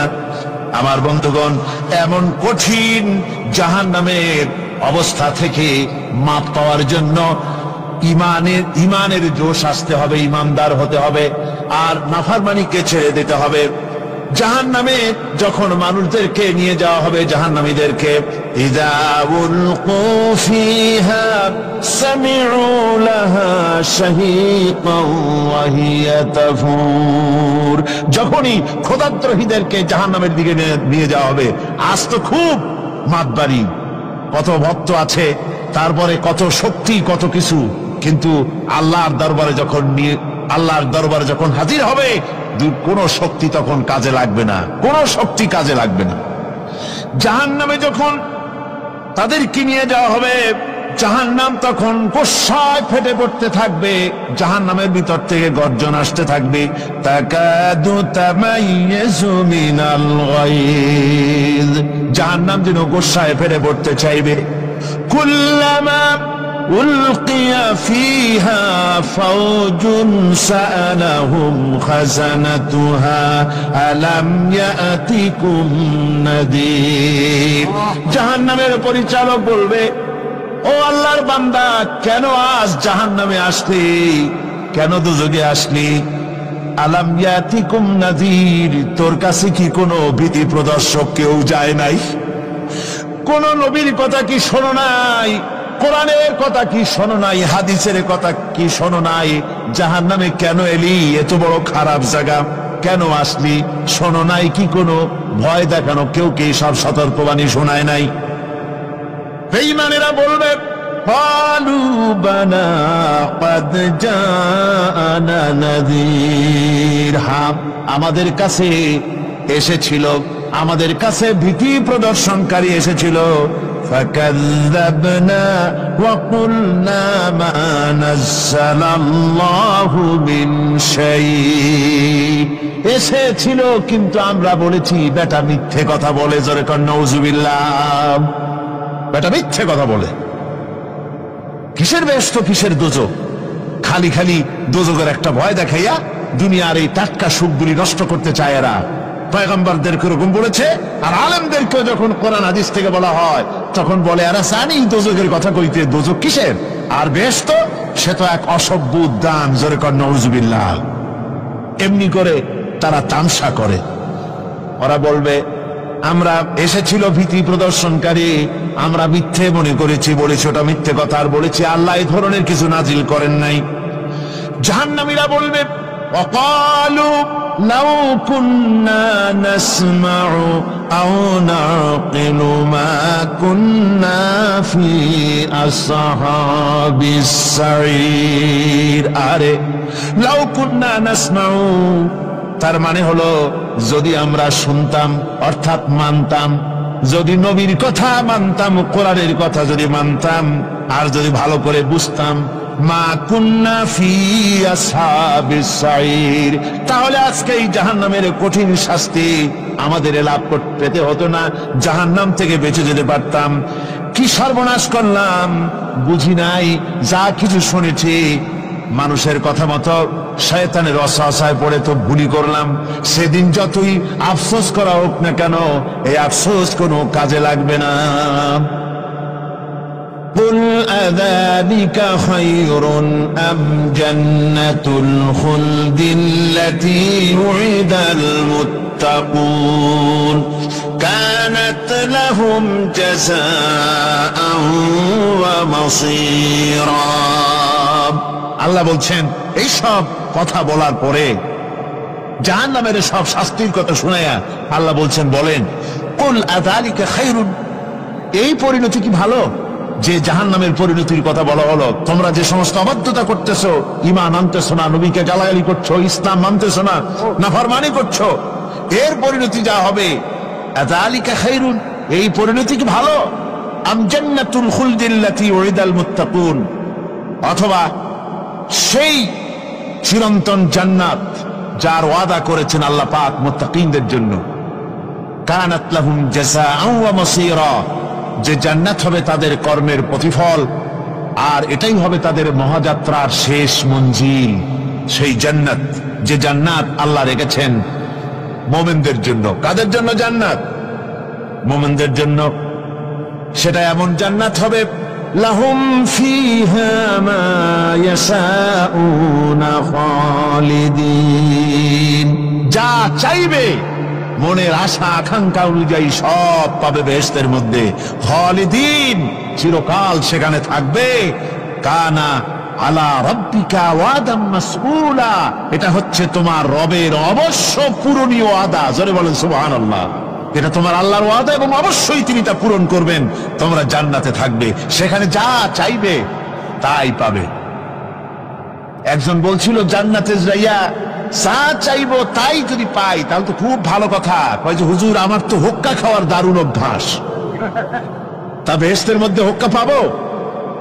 বুজুর্গ ব্যক্তি বলছেন আল্লাহর বান্দা, বেহেশতে যাইয়া যদি তুমি হুক্কা খাইতে চাও তো আল্লাহ তোমার হুক্কা দিবেন, কিন্তু আল্লাহর কসম করে বলতে পারি বেহেশতে যাইয়া এমন পচা জিনিস খাওয়ার তোমার ইচ্ছে জাগবে না।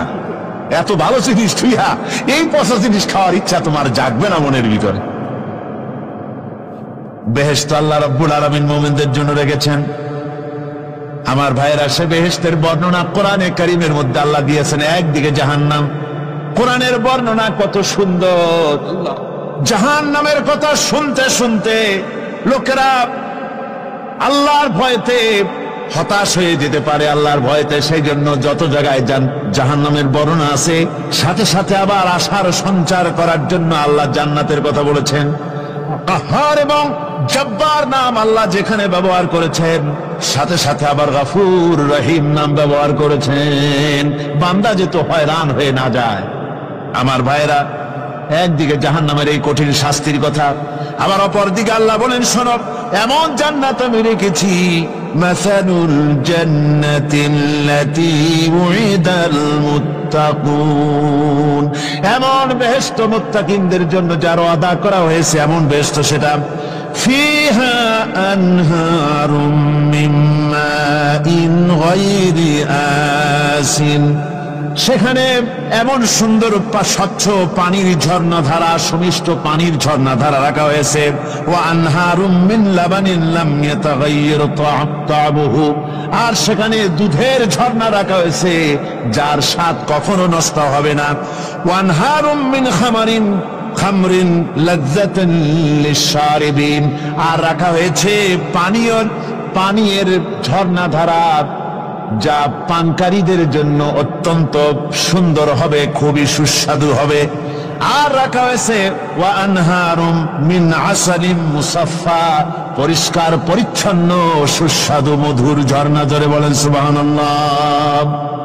ওয়া সাকাহুম রাব্বুহুম শারাবান তাহুরা, জান্নাতের ভিতরে তোমাদেরকে পান করানো হবে শারাবান তাহুরা, পবিত্র পানীয়। তাহের এবং তাহুর দুটি কথা। তাহের বলা হয় সেই জিনিসকে যা নিজে পাক আর একজনকে পাক করতে পারে না, যেমন মধু, যেমন তেল, যেমন দুধ নিজে পাক, কিন্তু দুধ দিয়ে যদি কেউ গোসল করে, দুধ দিয়ে যদি কেউ উযু করে, ও নিজে পাক কিন্তু আপনাকেও পাক করতে পারবে না। এটার নাম হচ্ছে তাহের। আর তাহুর বলা হয় সেই জিনিসকে যে নিজেও পাক এবং অন্যকেও পাক করে দিতে পারে, যেমন পানি নিজে পাক, ওটার দ্বারা উযু করলে, গোসল করলে সেও কি হবে? পাক হয়ে যাবে। আল্লাহ তাই বলেন জান্নাতের ভিতরে ওয়াসাকাহুম রাব্বুহুম শারাবান তাহুরা, জান্নাতের ভিতরে শরাবে তাহুর পান করানো হবে। ওই শরাবটা নিজেই পাক, আর যে পান করবে তাকে আরো পরিচ্ছন্ন পবিত্র করে দেবে। জোরে বলেন সুবহানাল্লাহ। সেই শরাব হবে এমন খিতামুহু মিস্ক, যার মুখগুলি সুন্দর করে সুগন্ধ জিনিস দিয়ে, সুগন্ধি দিয়ে, মিস্ক দিয়ে আটকানো রয়েছে। তারপরে কি ওয়াফি যালিকা ফালিয়াতানাফাসিল মুতানাফিসুন। এবার এই শরাব পান করার জন্য, এই পবিত্র পানীয় পান করার জন্য প্রতিযোগিতা করো, কে তোমরা প্রতিযোগিতা করে তার কাছে যেতে পারো। কিয়ামতের দিন আল্লাহ পাক জান্নাতে এই জিনিস পান করাবেন, আর ওই পাগলেরা কয় মদ খাওয়াবে। জোরে কান নাউযুবিল্লাহ। যার যা অভ্যাস সেটাই সে নিজেও তাই চিন্তা করে। আমার বন্ধুগণ, জান্নাতের ভিতরে আল্লাহ রাব্বুল আলামিন এভাবে মধুর ঝর্ণা রাখবেন, দুধের ঝর্ণা রাখবেন, সতত প্রবাহিত ঝর্ণাধারা সেখানে থাকবে। মুত্তাকিনা আলাল আরাইকি লা ইয়ারাউনা ফিহা শামসান ওয়ালা জামহারিরা, জান্নাতীরা ঠেস দিয়ে ছায়ার মধ্যে আরাম করে বসে থাকবেন। না তাদেরকে সূর্যের তাপ জ্বালাতন করবে, আর না তাদের সেখানে কোনো কষ্ট হবে। এমনি করে আরাম করে তারা তার ভেতরে থাকবে, আর সেখানে তাদেরকে সুন্দর করে ছায়া সুনিবিড় এক সুন্দর জান্নাতের ভেতরে এক সুন্দরতম পরিবেশের মধ্যে আল্লাহ রাব্বুল আলামিন তাদেরকে সেখানে রাখবে। এরপরে তারা وَإِذَا رَأَيْتَ ثُمَّ رَأَيْتَ نَعِيمًا وَمُلْكًا كَبِيرًا, সেখানে যেদিকেই তাকাবে সেদিকেই শুধু নিয়ামতের সাম্রাজ্য দেখতে পাবে, শুধু নিয়ামত আর নিয়ামত, এগুলি তাদের চোখে পড়বে। সেখানে না সূর্যের তাপ আর না শীতের প্রকোপ, কোনো কষ্ট নাই, মানুষের শরীর থেকে ঘামও বেরোবে না, সেখানে বার্ধক্য এসে কাউকে পীড়া দিবে না। হুজুর একজন বুড়া লোককে বলছিলেন, মিয়া তুমি তো বেহেশতে যাবে না, তুমি তো বুড়া মানুষ, তুমি তো বেহেশতে যাইতে পারবে না। লোকটা কান দিয়ে অস্থির হয়ে গেছে। রাসূল বলছেন যে বেহেশতে বুড়া মানুষ যাবে না, তাহলে তো আমার উপায় নাই। হুজুর বলছেন না, তুমি যখন বেহেশতে যাবে তুমি যুবক হয়ে যাবে। সুবহানাল্লাহ ওয়া বিহামদিহি। একজন কালো মানুষ হুজুর বলছেন যে কালো মানুষ বেহেশতে যাবে না, সে তো একদম কান্দে হয়রান। হুজুর বলছেন দেখো, তুমি যখন বেহেশতে যাবে তুমি কালো থাকবে না, তুমি সুন্দর সুশ্রী হয়ে যাবে। সুবহানাল্লাহ। আমার ভাইয়েরা, ওই জান্নাতের ভিতরে আল্লাহ রাব্বুল আলামিন অগণিত নিয়ামত মানুষের জন্য রেখেছেন, নিজের বান্দার জন্য রেখে দিয়েছেন। ওয়া হুরুন ঈন, বেহেশতীদের জন্য রয়েছে সুন্দর চক্ষুধারী হুরগণ রয়েছে সেখানে জান্নাতীদের জন্য। কামসালিল লুউলুইল মাকনুন, যেন সে এতই সুন্দর, যেন গোপনে রক্ষিত মুক্তার মতো, মুক্তা সদৃশ। এভাবে সুন্দরী হুরদেরকে আল্লাহ রাব্বুল আলামিন তার বান্দাদেরকে সেখানে রেখেছেন। লা ইয়াসমাউনা ফিহা লাগওয়ান ওয়ালা তাসীমান ইল্লা কিলান সালামান সালামা। কোন পাপ সেখানে মানুষ দেখবে না, কোন বাজে কথা সেখানে শুনবে না, শুধু শান্তি আর শান্তি। আল্লাহ রাব্বুল আলামিন মুমিন বান্দাদের বলবেন, উদখুলুল জান্নাতা আনতুম ওয়া আজওয়াজুকুম তুহবারুন। আল্লাহ রাব্বুল আলামিন বলবেন, ও আমার বান্দারা, জান্নাতে প্রবেশ করো, তোমাদের স্ত্রীদেরকে সাথে নিয়ে জান্নাতে চলে যাও। সুবহানাল্লাহ ওয়া বিহামদিহি। তোমাদের স্ত্রীদেরকে নিয়ে, সাথে করে নিয়ে জান্নাতের ভিতরে চলে যাও, সেখানে তোমরা আরামে থাকো। ইউতাফু আলাইহিম বিসহাফিম মিন যাহাবিন ওয়া আকওয়াবিন ওয়া ফিহা মা তাশতাহিল আনফুসু ওয়া তালাজ্জুল আ'য়ুন ওয়া আনতুম ফিহা খালিদুন। তাদের সামনে সেখানে স্বর্ণ নির্মিত থালা এবং সমস্ত পাত্র তাদের সামনে ঘুরতে থাকবে। তারা সেখানে আরামে মন ভোলানো সাজ সজ্জা সরঞ্জামাদি ইত্যাদি দেখে তারা সেখানে অবাক হয়ে যাবে। এত সুন্দর জান্নাতের পরিবেশ দেখে তারা হয়রান হয়ে যাবে। এই জান্নাতীদেরকে আল্লাহ রাব্বুল আলামিন ফেরেশতাদেরকে অর্ডার করবেন, ও আমার ফেরেশতারা, আমার এই বান্দাগুলিকে জান্নাতের দিকে নিয়ে যাও। وسيق الذين اتقوا ربهم إلى الجنة زمرا। যারা আল্লাহকে ভয় করে জীবন চালাইছে, আল্লাহকে ভয় করে যারা জীবন সমাজ ব্যক্তি পরিবার রাষ্ট্র পরিচালনা করেছে, আল্লাহ রাব্বুল আলামিন বলবেন, ও আমার ফেরেশতারা, আমার এই বান্দাগুলিকে জান্নাতের দিকে নিয়ে যাও। ফেরেশতারা জান্নাতীদেরকে হাকায়া জান্নাতের দিকে নিয়ে যেতে থাকবে। আবার ওদিকে আছে ওয়াসিকাল্লাযীনা কাফারু ইলা জাহান্নামা যুমারা, জাহান্নামীদেরকে হাকায় নিয়ে যাওয়া হবে কোন দিকে? জাহান্নামের দিকে। এখন ওয়াসিকা মানে হাকায় নিয়ে যাওয়া, বেহেশতীদেরকেও হাকায় নিয়ে যাবে, আর জান্নাতীদের কি কয় দোজখী যারা তাদেরকেও হাকায় নেওয়া হবে, আর বেহেশতীদেরকেও হাকায় নেওয়া হবে। এটা কেমন কথা? দুই জায়গায় হাকানি খাওয়ান লাগবে। হাকানি বুঝেন তো? ধাক্কা। তো দুই জায়গায় ধাক্কা খাইতে হবে, তাহলে কিরকম বেহেশত যে ফেরেশতাদের ধাক্কা খাইতে খাইতে চাওয়া লাগবে? ব্যাপারটা কি আমার ভাইরা? ব্যাপারটা হচ্ছে এই, আমি দৃষ্টান্ত দিতে গিয়া বলি, অনেকদিন বন্ধুর সঙ্গে দেখা হয় নাই, বহু বছর পর হঠাৎ করে এক বন্ধু আর এক বন্ধুর বাড়িতে এসেছে, যে বলছে, ভাই যদিও বহু বছর পর এসেছি, কিন্তু আমার হাতে সময় নাই, আজ আমি বেশ সময় তোমার বাড়িতে থাকবো না। ওই বাড়িওয়ালা বন্ধু বলে, বন্ধু যতই ব্যস্ততা তুমি দেখাও না কেন, আজকে যখন তোমার একবার পাইছি, আমি তোমাকে ছাড়বো না। এই হলো একটা ছাড়বো না। আর ঢাকা হাইকোর্টের সামনে থেকে মকিম গাজী পালায় গেছে, ডাকাত। পুলিশ খুঁজতে খুঁজতে হয়রান হইয়া এই ডাকাতটারে যদি পাওয়া যায়, আর ওই ডাকাত যদি বলে, স্যার আপনি আমার ধর্মের ভাই, আপনি আমার বাপ, আপনি মেহেরবানি করে আমাকে ছেড়ে দেন, পুলিশ বলবে, বেটা গোটা পুলিশ বাহিনী তোর জন্য হয়রান, তোরে যখন একবার পাইছি তোরে আর ছাড়বো না। তাহলে বন্ধুর ছাড়বো না আর পুলিশের ছাড়বো না এক জিনিস না। জাহান্নামীদেরকে ধাক্কা মারতে মারতে জাহান্নামের দিকে নিয়ে যাবে, জাহান্নামের দিকে যেতে চাইবে না, তাই ধাক্কা মারা লাগবে। আর বেহেশতীদের ধাক্কা মারা লাগবে কেন? বেহেশতীরা যখন জান্নাতের দিকে যেতে থাকবে, ওদের জন্য লাল কার্পেট সম্বর্ধনা দেওয়া হবে। দুনিয়ার পচা লাল কার্পেট না, এত সুন্দর করে সাজানো থাকবে। এক একটা মঞ্জিলে যখন যাবে, জান্নাতীদের জন্য সাজানো মঞ্জিল দেখে তারা মনে করবে এইটাই বুঝি বেহেশত। ঘটি বাটি লোটা যা আছে তাই নিয়ে ওইখানে বসে পড়বে। ফেরেশতারা কবে যে আল্লাহর বান্দা তুমি এখানে বসছো কেন, এটা তো বেহেশত না।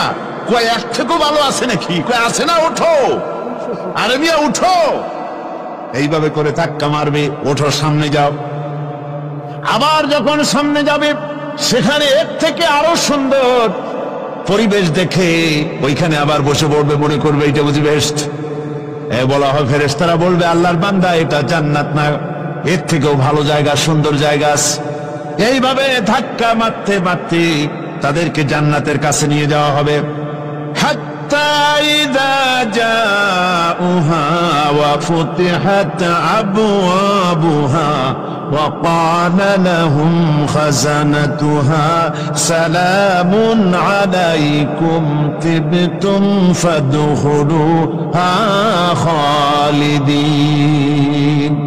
এভাবে ধাক্কাতে ধাক্কাতে যখন তাদেরকে জান্নাতের দরজার কাছে নিয়ে যাওয়া হবে, আগের থেকেই তাদের জন্য দরজা খোলা থাকবে। সুবহানাল্লাহ, আগের থেকেই জান্নাত খুলে রাখা হবে। তাদেরকে বলা হবে, ওই জান্নাতের পরিচালক তিনি বলবেন আসুন, ওয়েলকাম করবেন তাদেরকে, সালামুন আলাইকুম, আপনাদের প্রতি আল্লাহর শান্তি বর্ষিত হোক। বড় ভালোভাবে জীবনযাপন করেছিলেন দুনিয়ায়, আল্লাহর হুকুম মেনে চলেছিলেন, আল্লাহর হুকুম পালন করেছিলেন। দুনিয়ার বুকে বড় অশান্তি, মানুষের নির্যাতন, মানুষের বদনামি, জেল জরিমানা, রাত জেগে তাহাজ্জুদের নামাজ পড়া, জিহাদের ময়দানে কষ্ট করে রক্ত দেওয়া, শহীদ হওয়া, কত কষ্ট করে আল্লাহর দ্বীন জমিনে কায়েমের চেষ্টা করেছেন, নিজের জীবনকে ভালো রেখেছেন, পবিত্র রেখেছেন। আজকে আপনার জন্য এই জান্নাত, ফাদখুলুহা খালিদিন, জান্নাতে প্রবেশ করুন এবং চিরকাল এই জান্নাতের ভিতরে থাকুন।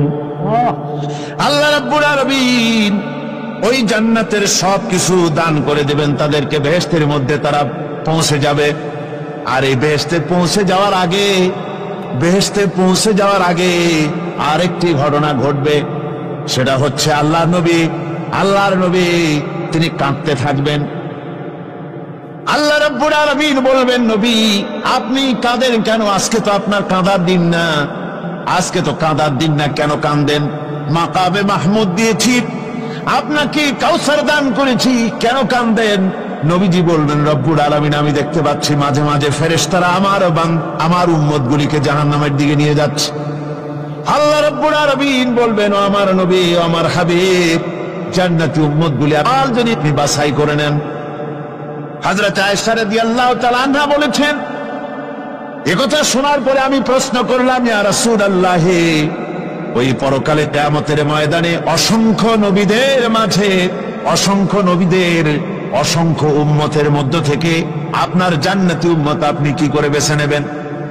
হুজুর বলেন, আয়েশা, যদি কোনো ঘোড়ার কপাল যদি থাকে সাদা, আর সাদা কপালওয়ালা ঘোড়াটা যদি অনেকগুলি ঘোড়ার মধ্যে হারিয়ে যায়, তাহলে সাদা কপালওয়ালা ঘোড়াটারে কি তার মালিক খুঁজে পাবে নাকি?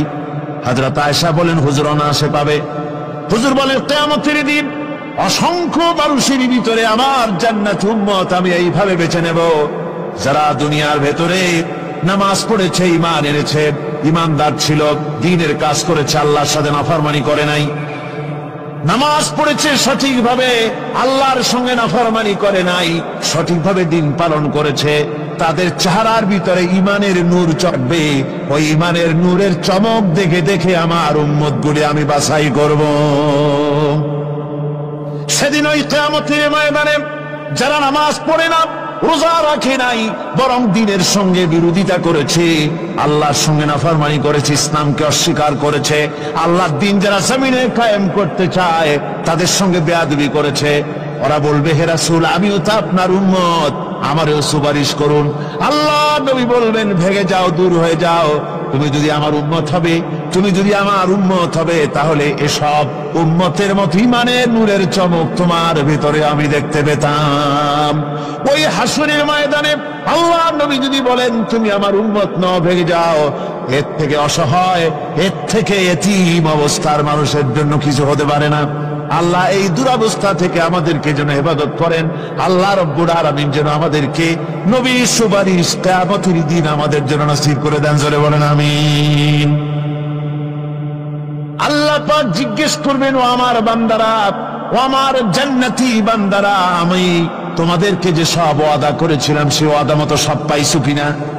আমি ওয়াদা করেছিলাম আমার জন্য রাত জেগে যদি তাহাজ্জুদের নামাজ পড়ো, নামাজ রোজা হজ যাকাত যদি করো, আমার দিন কায়েমের জন্য যদি আন্দোলন করো, রক্ত যাও, আমার জন্য যদি কষ্ট করো, শহীদ হও, তাহলে আমি তোমাদেরকে জান্নাত দেব। যত ওয়াদা করছিলাম তা পেয়েছো কিনা? জান্নাতীরা বলবে ক্বালু নাআম, সব পেয়েছি, সব নেয়ামত পেয়েছি। আল্লাহ বলেন সব পাও নাই, ওয়ালাদাইনা মাজিদ, আমার কাছে আরো বেশি আছে, আমার কাছে আরো বেশি আছে, সব পাও নাই। জান্নাতীরা বসে থাকবেন, বুঝতে পারবেন না এত নিয়ামত পেয়েছি, আল্লাহর কাছে আরো আছে। আল্লাহর নবী তখন মুখ খুলবেন, নবীজি বলবেন রব্বুল আলামিন, জান্নাতীরা বলতে সাহস পেতেছে না, সব পেয়েছে ঠিকই, কিন্তু যার জন্য গভীর রাতের আরামের ঘুমকে হারাম করে তাহাজ্জুদের নামাজ পড়েছে, যার জন্য স্ত্রী পুত্র পরিজনের মায়া পরিত্যাগ করে জিহাদের ময়দানে শহীদ হয়েছে, যার জন্য জেল খাটলো, জরিমানা দিল, যার জন্য নির্যাতিত হলো, সে আল্লাহ রব্বুল আলামিনকে তারা এখনো দেখে নাই। আল্লাহ রব্বুল আলামিন বলবেন, আমি আমার বান্দার সে আরজ পুরা, সে আরজি পুরা করব। আল্লাহ রব্বুল আলামিন তার সামনে থেকে সমস্ত নূরের পর্দাগুলি সরে যাবে, রব্বুল আলামিন তার বান্দার দিকে, বান্দার সামনে জালুয়া আফরোজ হবেন। আল্লাহ পাক কোরআনে কারীমের ভিতরে বলছেন, উজুহু ইয়াওমাইদিন নাযিরা ইলা রাব্বিহা নাযিরা। বান্দা, আল্লাহ পাক বান্দার দিকে তাকিয়ে থাকবেন, আর সমস্ত বান্দারা আল্লাহ রাব্বুল আলামিনের দিকে তাকিয়ে থাকবে। এই অবস্থায় কত কাল চলে যাবে কেউ টের পাবে না। রব্বুল আলামিন জান্নাতের ভিতরে তোমার জান্নাতীরা যেদিন তোমাকে দেখবে, ওই দিন আমাদেরকেও জান্নাতে একটু জায়গা করে দিও আল্লাহ। আমরা যেন ওই জান্নাতের ভেতরে বসার জায়গা যদি না পাই, আমরা গুনাহগার মানুষ, জান্নাতের কোনো একটু জায়গায় ঠাঁই করে দিও যেন তোমারে দেখতে পাই। আয় আল্লাহ, তোমাকে দেখার তৌফিক আমাদের দিও, জোরে বলেন আমিন। হযরতে মাহবুবে রব্বানী কুতুবে সুবহানী শেখ মহিউদ্দিন আব্দুল কাদের জিলানী রাহমাতুল্লাহ আলাইহি তিনি বলেছেন, মুনাজাত করতে গিয়ে আবেগে বলেছেন, রব্বুল আলামিন, তুমি যদি দয়া করে আমাকে জান্নাত দাও, আর তোমাকে যদি আমি না পাই, তুমি যদি আমার সঙ্গে দেখা না করো, আমারে যদি কথা না বলো, তাহলে এই জান্নাত আমার কোনো লাভ নাই। আর আমাকে যদি জাহান্নাম দিয়া দাও, আর মাঝে মধ্যে তুমি যদি জিজ্ঞাসা করো মহিউদ্দিন কেমন আছো, তাহলে এই জাহান্নাম আমার জন্য বেহেশত হয়ে যাবে। আয় আল্লাহ, আমি শুধু তোমারই চাই, শুধু তোমারে দেখতে চাই।